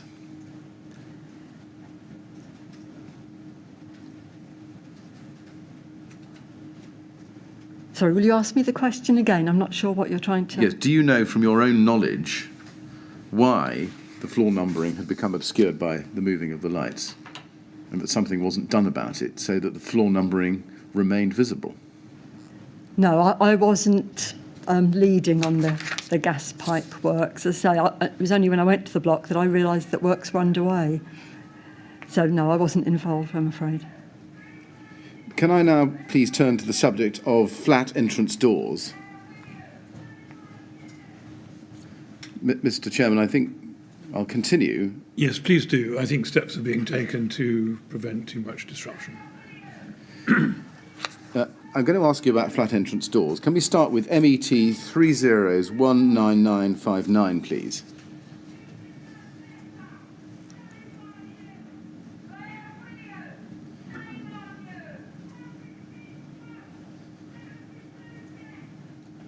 Now, this is Seamus Dunlee's statement to the Metropolitan Police.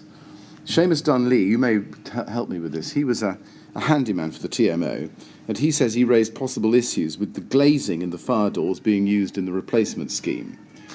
And if we turn to page 5... Ms. Williams, are you finding this difficult to hear through? Increasingly, I will. Yeah, all right. I think we'll stop for a few minutes and see if we can... somebody's already gone out to try and sort this out. Thank you. But we'll stop for 5 minutes. We'll be back at, should we say back at midday? Very good, Mr. Chairman, yes. Unless there's any reason not to. All right? Thank you. If it stops, I'll be happy to come back. But Yes, of course. Well, maybe it stopped already, but I think we'll just give it 5 minutes to settle down. Yeah. Thank you. All right, thank you.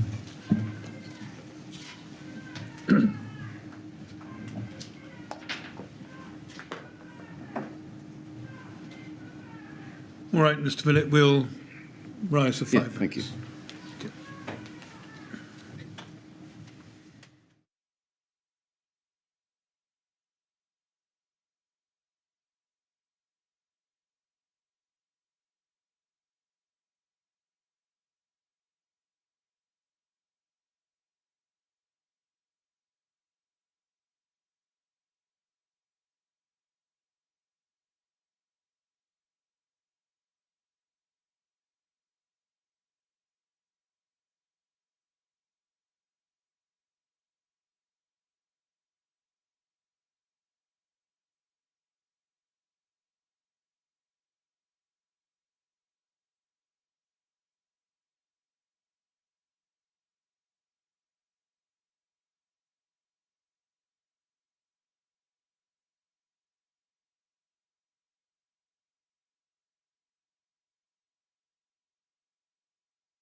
Right, Mr. Millett, well, it's a little quieter. Yes, I think Mr. we'll Millett. keep going as far as we can, subject to the witness not feeling too intimidated. Yes, very good, Mr. Chairman. Let's see how we go. Would you ask Thank Ms. Williams to come back in, please?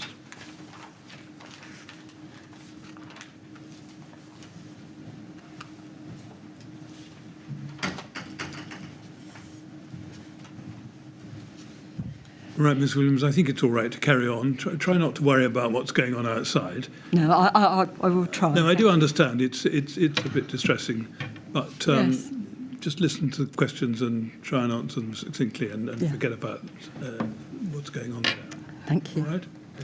Yes, Mr. Millett. Thank you very much, Mr. Chairman. Ms. Williams, can we please have back on the screen MET 30's19959?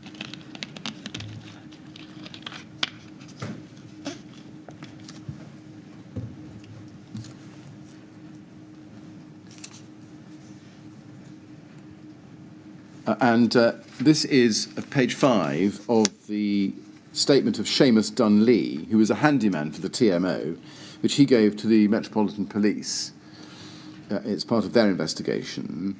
And if you go, please, to the bottom of page 5, he says, I've been reading articles about the fire doors in Grenfell Tower. I can say personally that when they installed those fire doors, they took out doors that were much better. I said to Claire Williams, if you turn the page, who was a project manager on the refurb, these doors are rubbish. How can a fire door have glass in it? Do you remember that conversation? No. Do you remember reporting anything about that topic to Janice Ray? No. Do you remember whether anybody at the TMO checked whether the glass panels used in the doors were of a sufficient standard? I'm trying to think which doors they were, because the flat doors didn't have glass in them. So he's obviously thinking of a specific door. A fire door would normally have Georgian wired glass in it. So I cannot think which door he's even thinking of.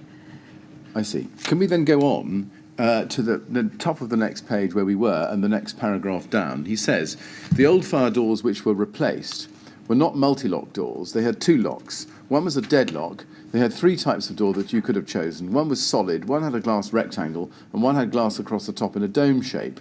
It was up to the resident which type of door they liked. I thought, how can that be a fire door? They just had plain glass in them, not with any wire. And then he goes on. Just after the warranty rank, well, let me just pause there. Does that help you with your recollection about discussions about residents' flat front doors?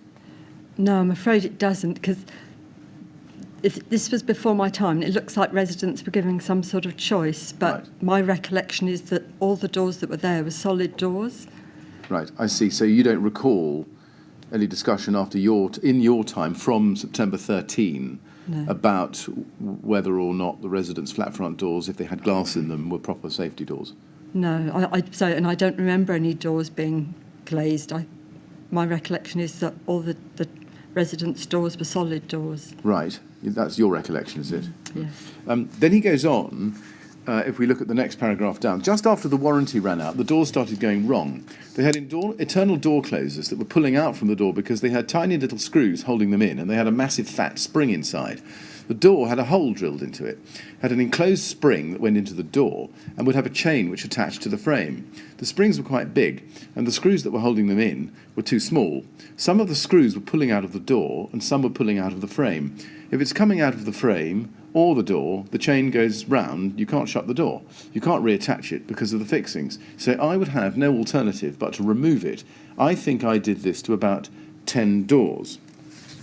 One of the door closers that I took off, I showed to someone from management in my office. I can't remember who it was. It could have been Janice Ray or Claire Williams. I said that the closing mechanisms are far too much for the weight of the door. I think that the closers that they were using were old stock because the casings were rusty. Not that this stopped it working. I got no response from management after I showed them the door closers that had removed. Not a thing. It was basically sort it out. Obviously, no one was going to come back to repair the doors, so I couldn't. So all I could do was remove the door closer. This now made that an illegal door because with the closer pulled out, the door wouldn't self-shut. I said that to Claire Williams, Janice Ray, and I think I would have told Nicola. Do you recall Seamus Dunley raising this issue about door closers with you? No, I don't. And I know that those doors should have had door closers. So, no, I do not remember him raising this with me at all. Right. So you don't remember Seamus Dunley showing you the mechanism?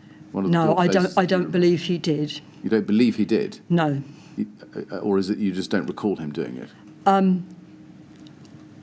I don't recall, and I still don't believe he did, because I think I would have remembered this issue. Right. And do you recall that he showed the door closers he'd removed to Janice Ray? I don't know. You don't know that at all, I'm afraid. He says in the penultimate paragraph on the page I've just read to you that the door was an illegal door because with the door closer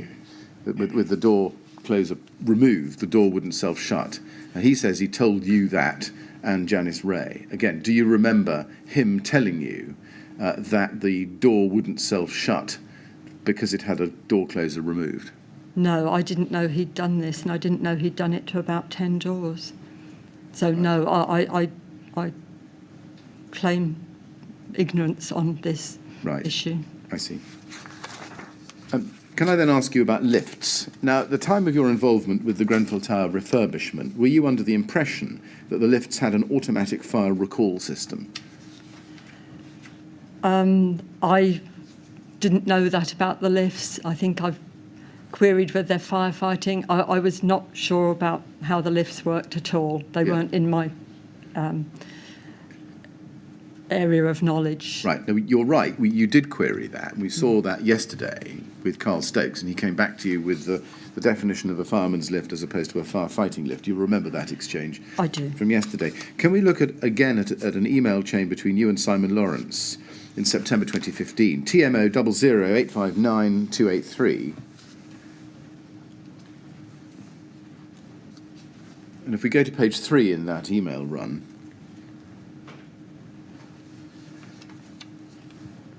you can see that he writes to you on the 10th of September 2015, and he's replying to a request, just to set this in context, that you had put to him the same day on page 4, which you'll just quickly look at that to set it in context for you.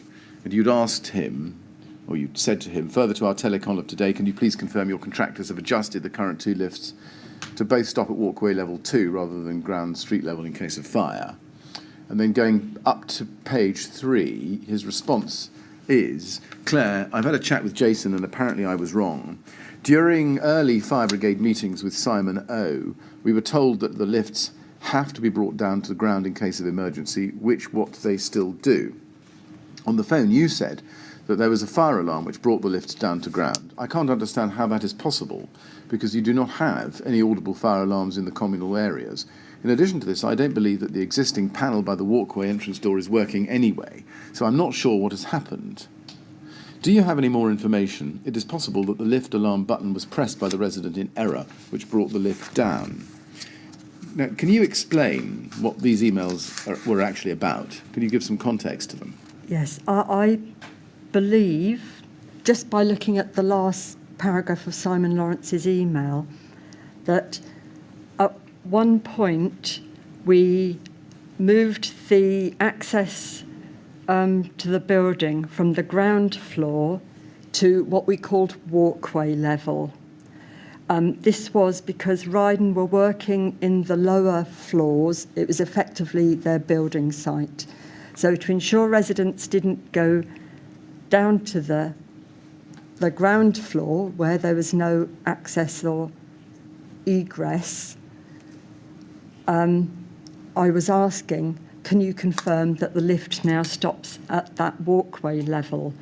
I think there was an issue where a resident did in error go down to the ground floor, which is, as I say, part of Ryden's building compound, and what they had, they'd formed a hoarding so that residents weren't able to get into the working area, which would obviously have been unsafe, full of building materials, etc.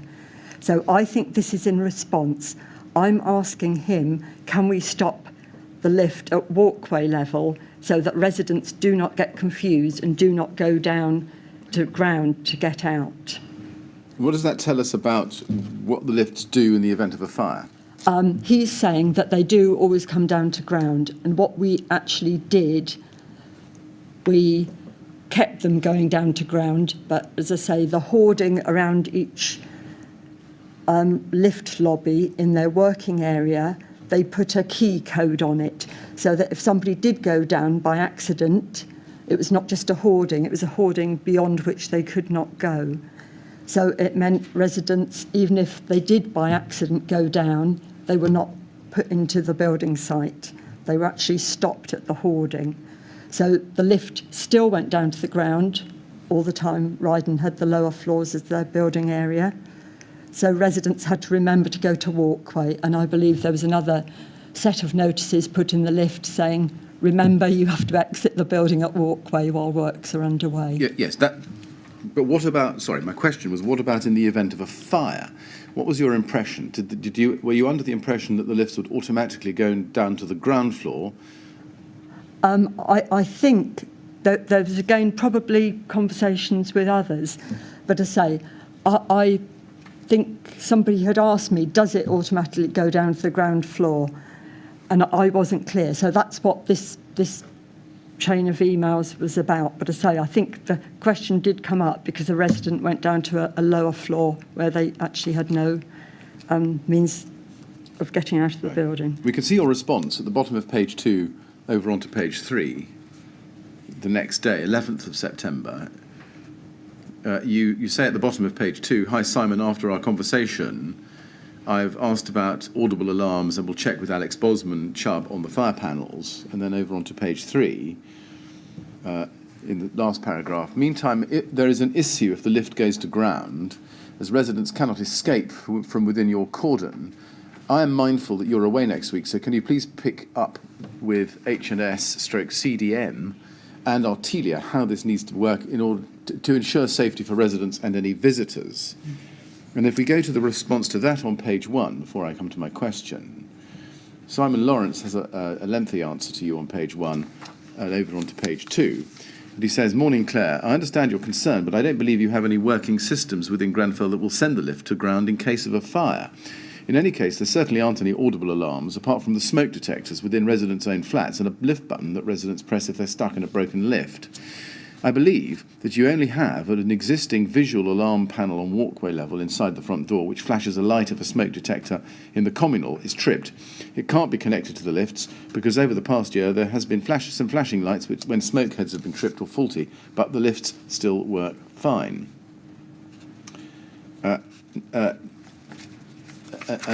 Now, were you, looking at that, were you concerned by Simon Lawrence's response that there was no working system that sent the lifts to ground in case of a fire? No, because I was asking in specific relation to this resident who said they'd got trapped there and there was something about an alarm system. So I'm just trying to clarify. But I don't know what the status is with the lifts and whether they should return to ground in case of a fire.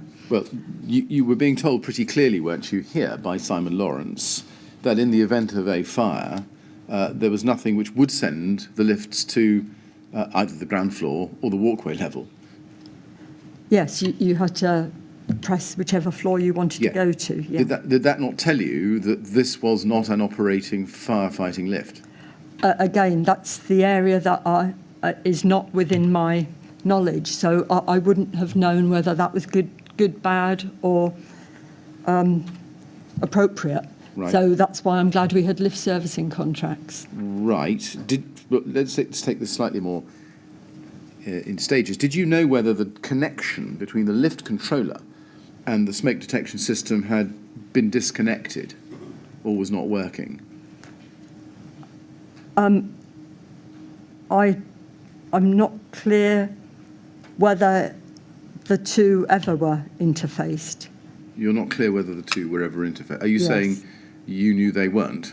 No, I'm saying I'm not clear whether they were ever. I don't know whether the smoke detection Right. system automatically took the lift to ground floor or not. I'm afraid I don't know. You don't know. Did you investigate? Have you been alerted to the point? Did you investigate the question as to whether there ought or ought not to have been a smoke detection system link with the lift controller? No, because I'm working on an existing building that's been there since 1974, and the lift has been refurbished, renewed, sort of 4 years before I started my contract works. So I'm taking on an existing, it's an existing lift with an existing situation. I'm and say you've understood from this that my knowledge of lifts is very limited. Well, we see your response to this message at the top of page 1. You passed this on to Janice Ray on the 5th of October, 3 weeks later. You see? You say, Janice, Yes. please, can you please look at this? I know that Peter Maddison has told you about this situation with the lift, which does not go to ground floor in case of fire, as it is not attached to any system. The concern is that at first and ground, you end up in a contractor's enclosure, maybe 2 metres by 4 metres long, with a digital lock on to prevent residents wandering onto site. I will book you with Alex ASAP, Tar, Claire Williams. First of all, why did you wait 3 weeks before sending this to Janice Ray?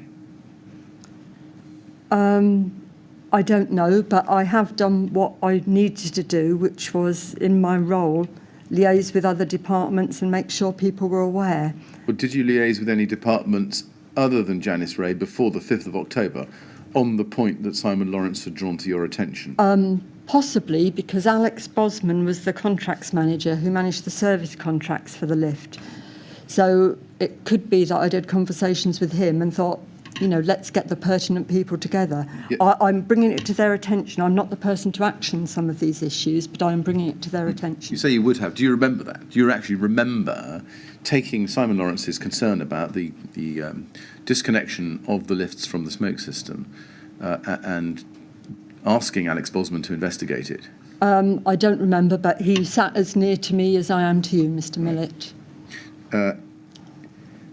Did it occur to you that in the absence of an automatic recall function, in the event of a fire being detected, the lift would not return to the ground floor or the walkway level, as the case may be?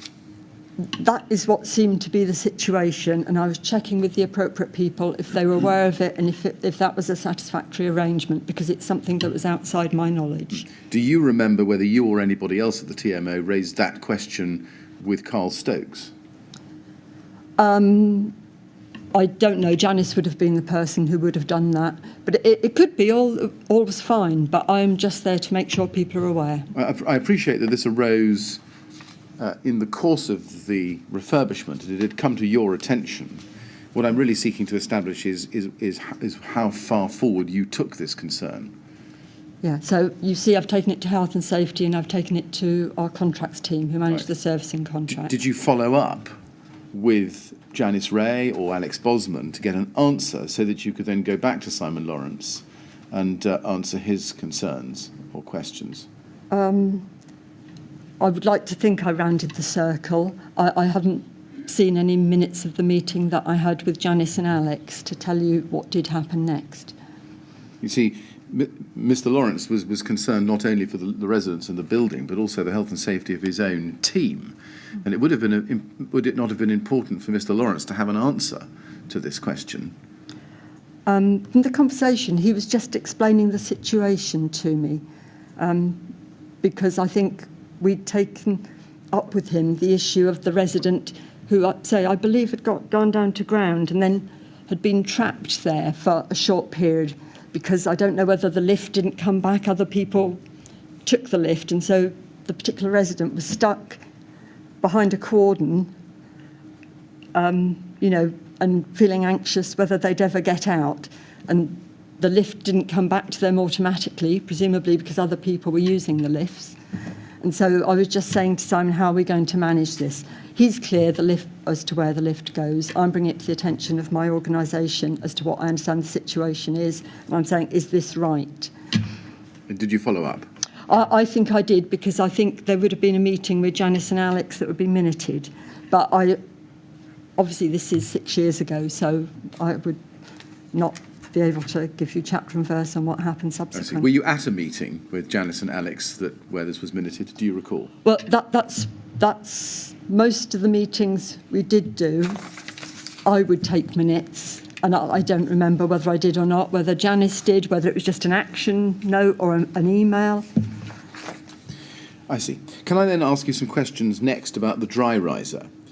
Do you remember Chubb undertaking an inspection of the dry riser in October 2014? No. You don't. Can we look at TMO 00857 please?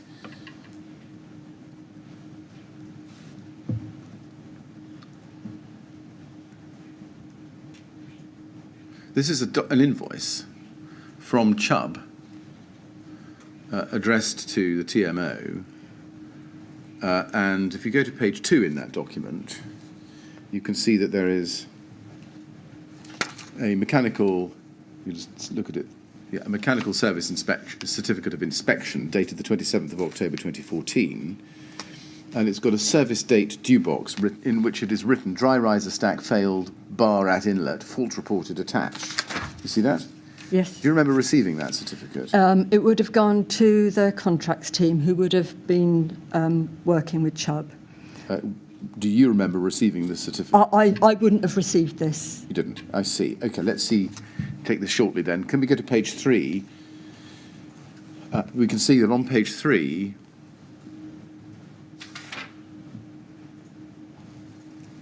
I'm so sorry, I'm giving you the wrong.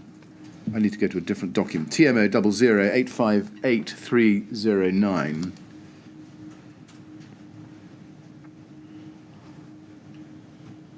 TMO 008588309, page 3. This is an email, I think, from you to Adrian Frith, a copy to Alex Bosman and Simon O'Connor, and you say, Adrian, please, can I ask, I'm sorry, Adrian, can I ask that you carry out a service to the dry riser as soon as possible? I suspect you normally deal with Alex Bosman, who runs our contract team, and this service would normally be arranged by his team. However, the TMO currently have regeneration works to the block on site, so I have been asked to make arrangements through the contractor in possession. And then you give the details. You see that? And then if you go up to page 2, you can see his response on the 13th of April, same day. Adrian Frith to you.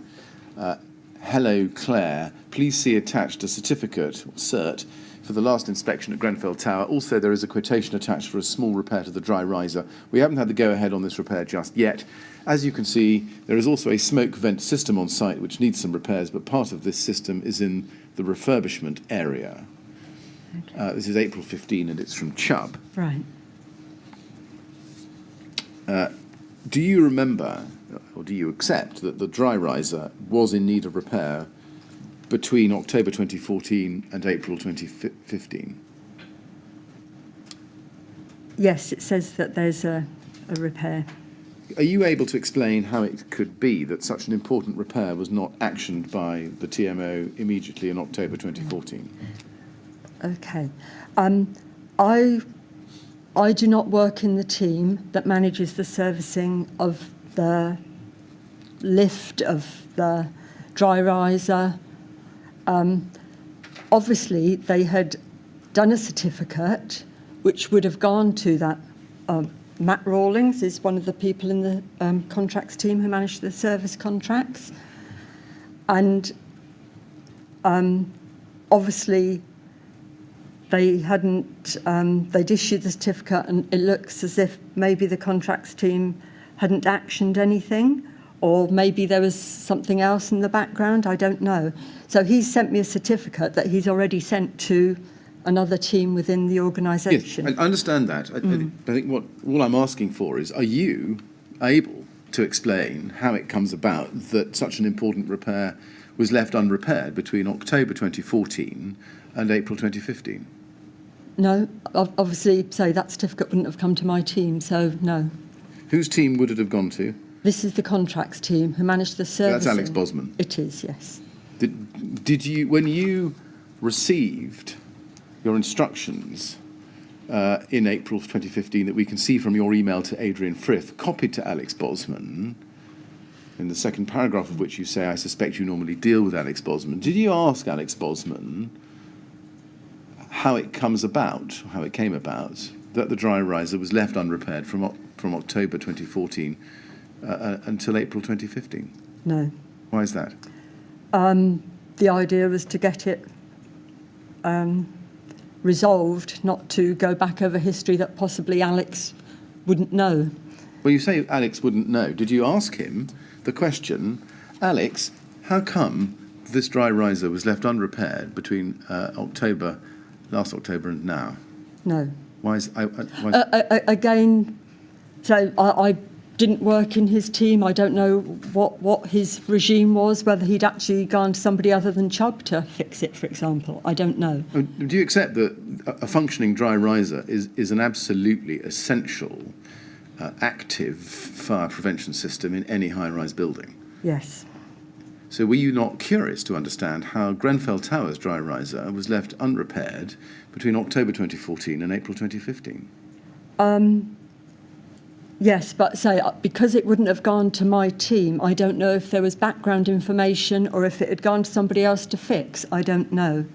Well, did you ask Mr. Bosman that question? No, I did not ask him that question. At this stage, it needs to be resolved, and I might have had words, but I wouldn't have done any more than that. Really what I'm seeking to understand is why you weren't more alarmed when you discovered this fact and taken it up with Alex Bosman or his superior. I think probably I had my own workload, and as I say, that there was the team, the contracts team who managed the service contracts needed to have dealt with it. If they hadn't dealt with it, well, then I was there and obviously needed it working to get the scheme back on track and for safety. But as I say, I am not going to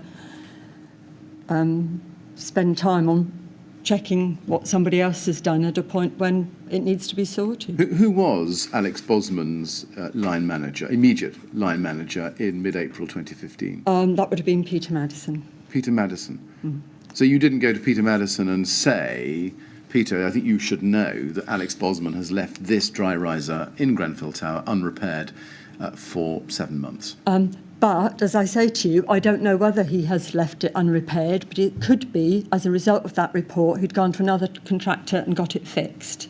So I am not, at that time, aware whether somebody else has fixed it. But you didn't have the conversation, is my question, I think, with Peter Maddison.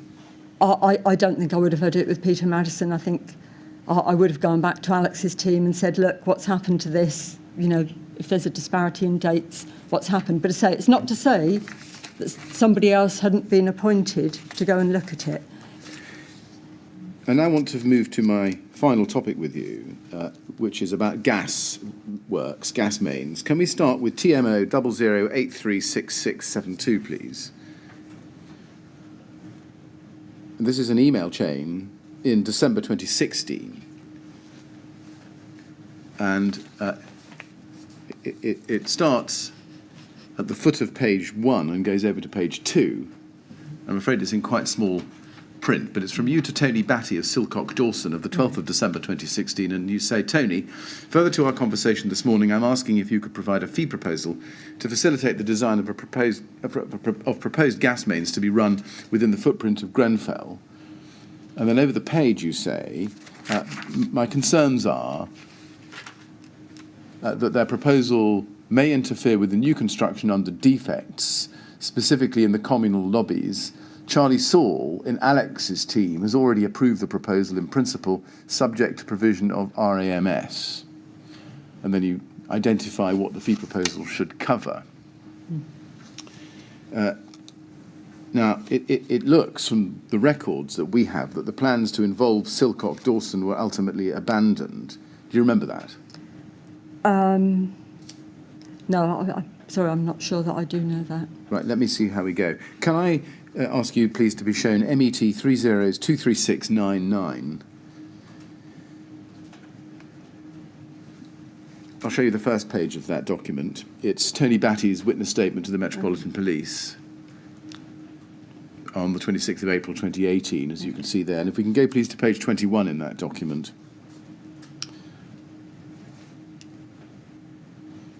He says, just below halfway down, after the refurb, KCTMO found out that the gas main in Grenfell Tower had perished.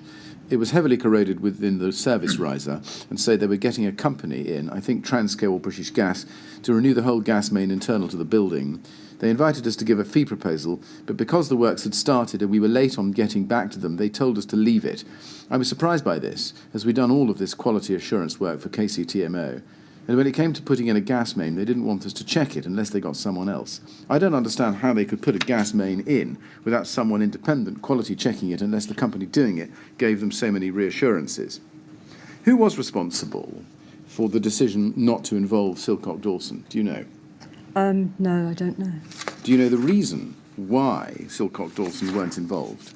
No, I don't. Can we please go to TMO 00842 931? 842-931. And I'd like to go to page 2 in that email chain, please.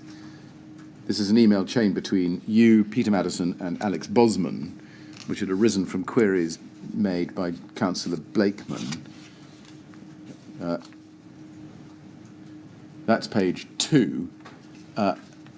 If we... and you can see that's the context. It's an email from you to Peter Maddison, 29th December 2016. And if you look at item 5, bottom of page 2 over to page 3, you say renewal of gas mains. Can you see? Yes. Renewal of gas mains to flats ending with a 2. Alex's team authorised in principle. National Grid will only replace the failed main, not the others that are of the same age.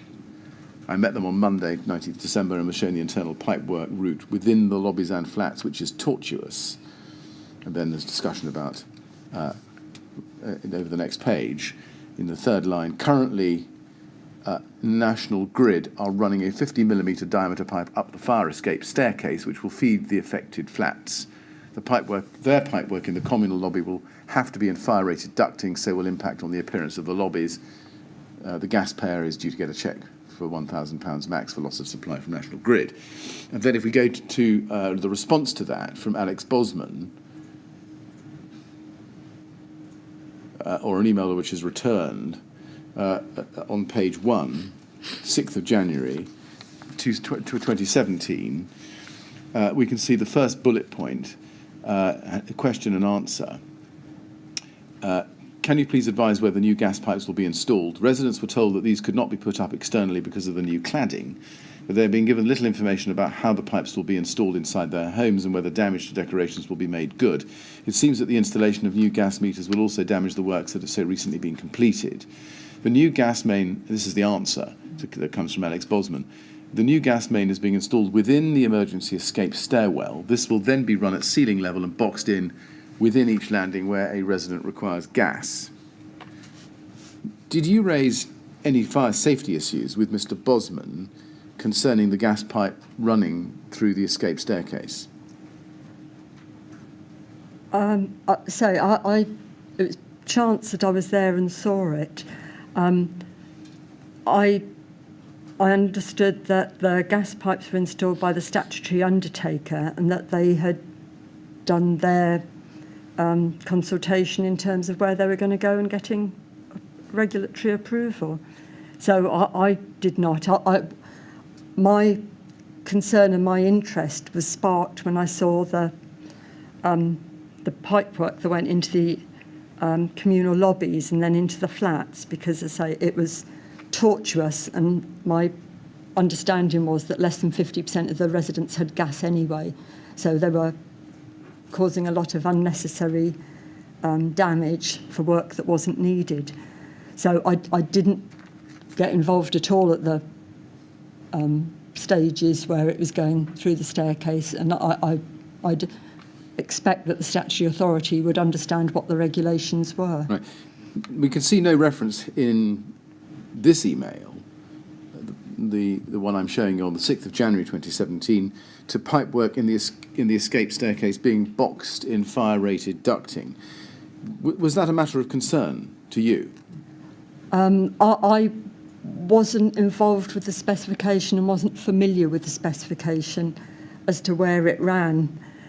So it was only literally when I got there and I saw the pipework, and then it went in a very messy configuration to flats that didn't have gas. Right. So the contracts team started this, and they were involved in the specification. I wasn't, and I wouldn't know what was appropriate. Right. My question is just slightly different. Were you concerned about the fact that there's no reference in this discussion to boxing in the pipework in the escape staircase within a fire-rated ducting? I wasn't aware of what the full specification was, and I didn't know how they were going to do it. So is that a no? That's a no. Right. Can we go to TMO 00831 638, please? Page 2 in that.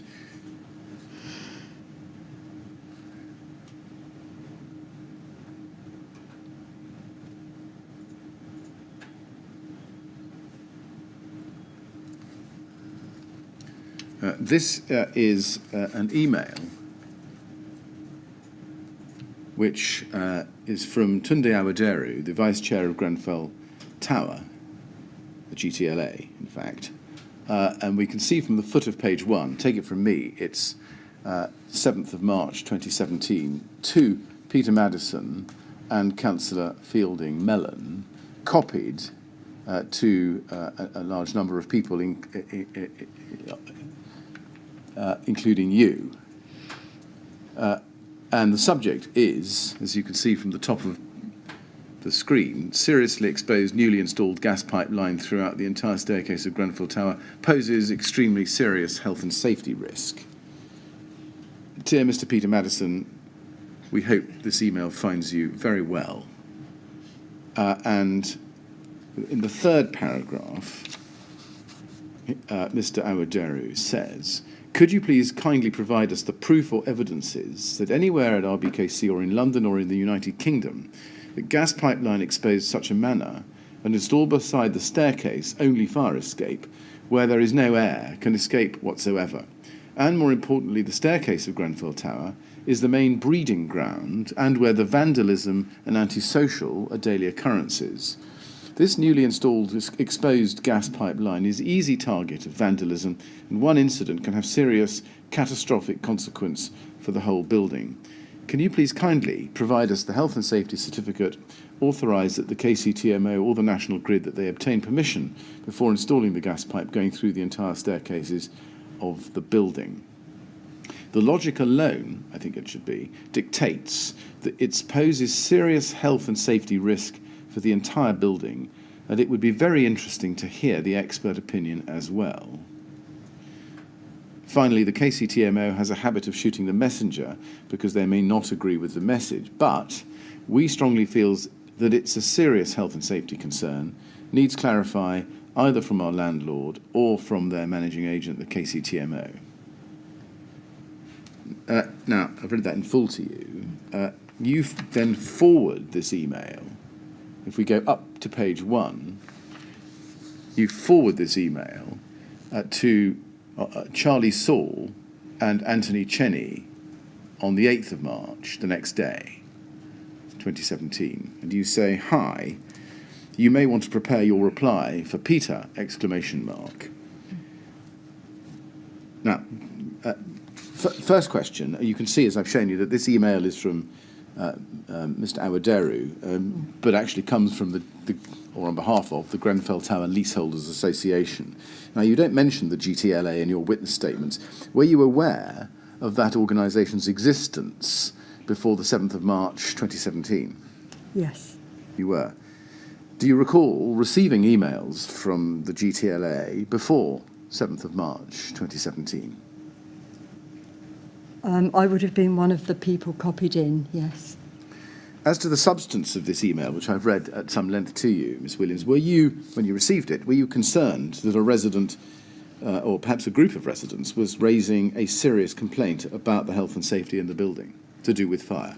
I had seen it, but as I've expressed, I wasn't involved with the discussions with the statutory authority and how they'd got to where they were, whereas the people I'm forwarding it to, Charlie Saul and Anthony Cheney, are in the contracts team and had been involved with British Gas to get to the stage that we were at. So it was more appropriate that they were aware than myself. Yes, my so question- I wasn't question was involved in this, and I don't have any knowledge that would mean that I would know the pros and cons of how it was done, but I would expect my colleagues to have that and have dealt with the statutory authority in terms of managing it.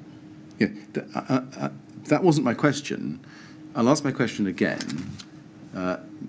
Were you, when you saw this email, were you concerned that a resident or a group of residents was raising a serious complaint about fire-related health and safety in Grenfell Tower? Were you concerned? I was concerned that there was an issue that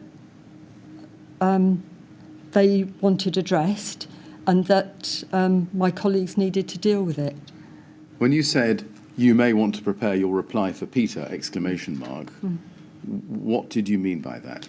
That the email hadn't gone to the people who'd been involved with the topic. I was passing it on, and it was quite a long and detailed response required. Who were Charlie Saul and Anthony Cheney? They're both in the contracts team, and they both dealt with gas issues. And how did they relate to Peter Maddison in the structure and hierarchy at TMO?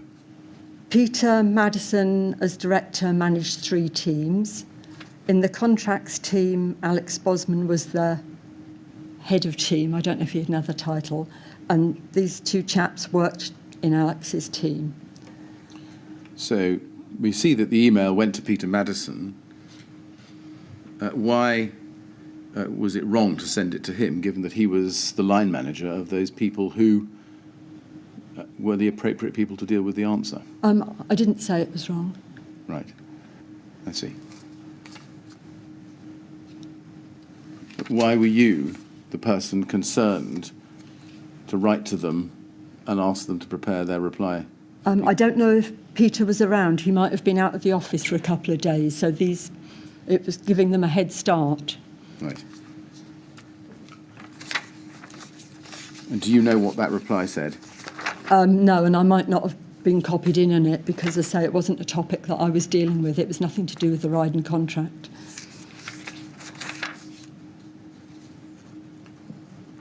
Now, I've got 1 or 2 general questions just at the end of my prepared questions.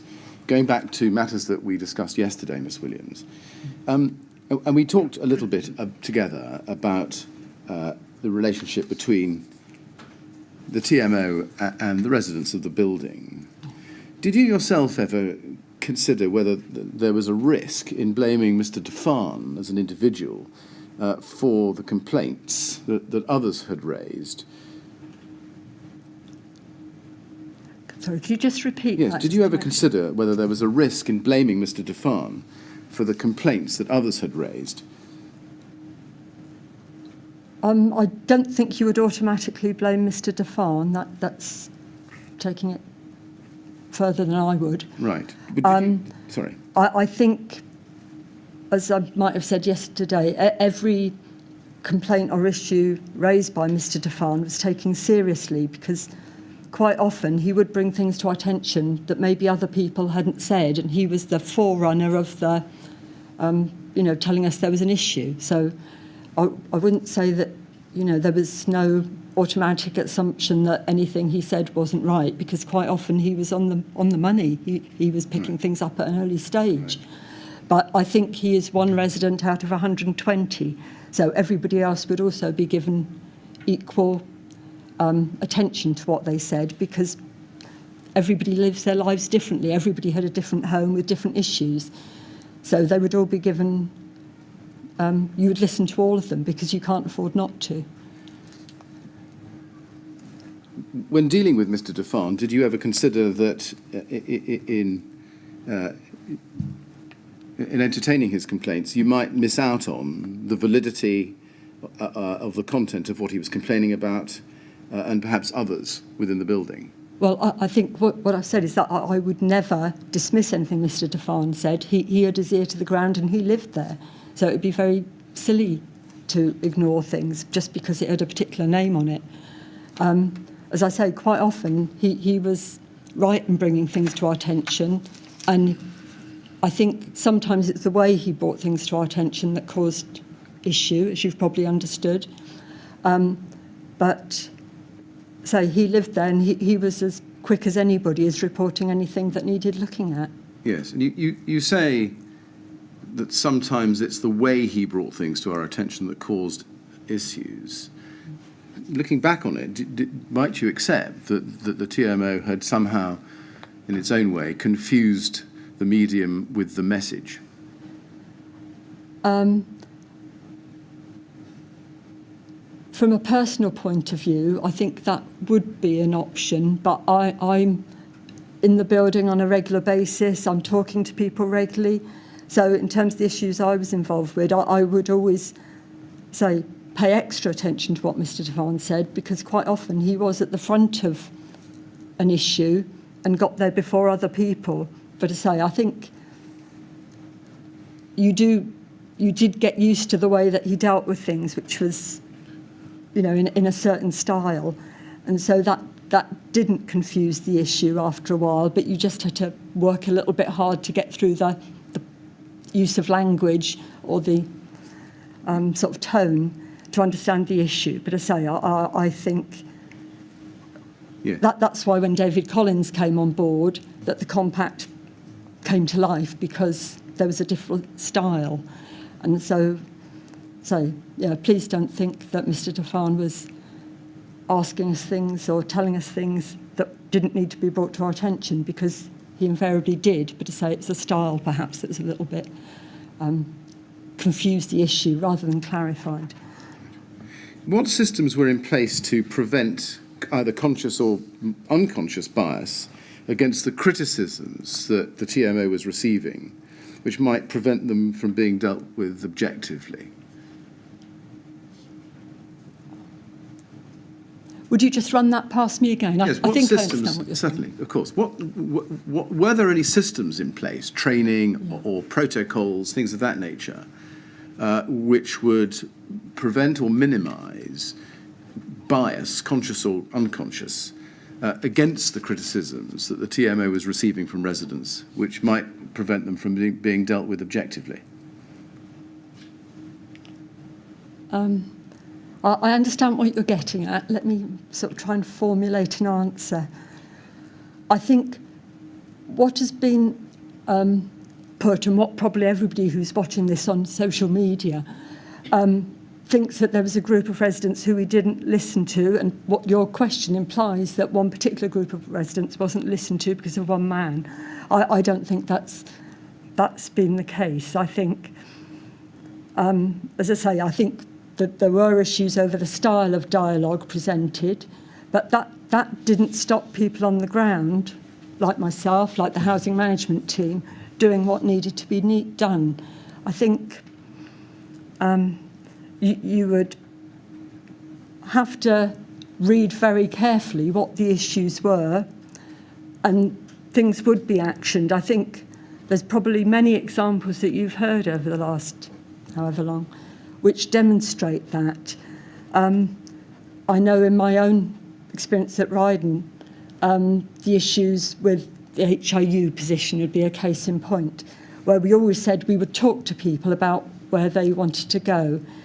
And many people who at first said they didn't like the position of the HIU, when it was talked through, for example, Tunde, Mr. Olawero, one of the leaseholders, I met his plumber on site with him and Mr. Collins, and we agreed that the hall location was the best location for his particular flat, because he'd done a lot of refurbishment and the kitchen and bathroom were glorious, so he didn't want extra pipework going through it. Mr. Powers, who again was one of the group who weren't happy about the HIU location proposed, he actually also had his put in the hallway after discussion with him. So I think we did take the voices of the individual residents into account, because I think you've heard that with some feeling that perhaps one of the groups wasn't representative. But we always said we would talk to people about their own home and their own situation face to face, which is what we did. So, I think, those are examples of how we worked with people, whereas the main sort of shouting was, oh, we can't do this, when it actually came to it with that HIU example. Well, just taking those are two examples where people those two agreed with us. I'm sorry, I didn't want to overspeak. I'm sorry. Just examining those two examples, do you accept as a fact that when David Collins did come on board in the spring of 2015, the TMO refused to recognise the Grenfell Compact until the summer of that year, the July of that year, after the TMO and residents had met Victoria Borwick, the MP? That's probably... there's another issue there, because obviously we've heard about not wanting to have many different resident forums but as I say, I introduced David Collins there, saying as his approach was more user-friendly, more accessible than Mr. Defan's. So you've gone back to a subject. But I think we've gone over the history, have we not? I'm just picking you up, if I may, on the examples. But I understand what you're saying about the dates. But I was referring specifically to the approach, the style. Yeah, and in approach, on style, the HIU units. It's right, isn't it, that the TMO in fact only agreed to move those in response to many residents' complaints after the involvement with Victoria Borwick in April 2015. I think we had been looking at it, but as you say, I think the timescale was, as you say. And back to my question, if I may, just ask it once more, because I'm not sure I've got an answer to it. It's a systems question. What systems were in place, if any, to prevent unconscious bias or conscious bias against criticisms that the TMO was receiving, which might stop them being dealt with objectively? Sorry, it's a fabulous question, but there's quite a lot of components to it. Okay, let me try and break it down. Were there any systems in place, training, protocols, management systems, on the subject of unconscious bias? Let's start with that. I think there were courses about Equalities Act and things of that sort, where you deal with unconscious bias. Did you have any training? I have, not at the TMO, but in other organisations. Did you know anybody else who you were working with at the TMO in the time you were working there who had unconscious bias training? I don't know. It wouldn't have been part of our day-to-day conversation. Right. Did you have any training in how to put yourself in the other person's position and think through how to deal with a resident's complaint without allowing unconscious bias protection of the TMO to come into it? I personally have, yes, as part of Equalities Act, or I think it was phrased different ways, but over many years I've had many different sorts of training. But also, I work in a housing environment. You're talking to housing managers, residents, a very mixed group of people with different views and different ideas. And I think that you work in a certain way. You work with people. You're not there to work against them, because that's fruitless. And I think the ethos at the TMO was very good. The staff group were a very mixed group. They I'd say, reflected to an extent the local population. A lot of them were local. So, people who work in a housing environment, you have a particular mindset. You're not, you don't work in housing if it's not the right setting for you. People who can't work with different types of people and different lifestyles don't work in housing. My question was about training at the TMO, although I didn't use those words in my question. I'll reformulate it. Did you at any point have any training at the TMO, while at the TMO, after September 2013, in how to think and put yourself in the other person's position and work out how to deal with a resident's complaint without allowing unconscious bias to come into it. I had no formal training at the TMO. Thank you very much. Ms Williams, I've come to the end of my prepared questions. There may well be further questions that I should have to ask you, but I'm going to ask the Chairman to break now for lunch and come back at 2 o'clock for those. Yes, now, Mr Williams, thank you, Mr Williams. Mr Williams, I'm sure you were hoping to get away by the end of the morning, but it's not going to be too inconvenient, I hope, for you to stay over the lunch break. Is that right? No, that's fine. I'm prepared. Thank you. Well, in that case, thank you very much. In that case, we'll break now. We'll resume at 2 o'clock, please. And please don't talk to anyone about your evidence over the break. Okay, All right? thank you. Thank you very much.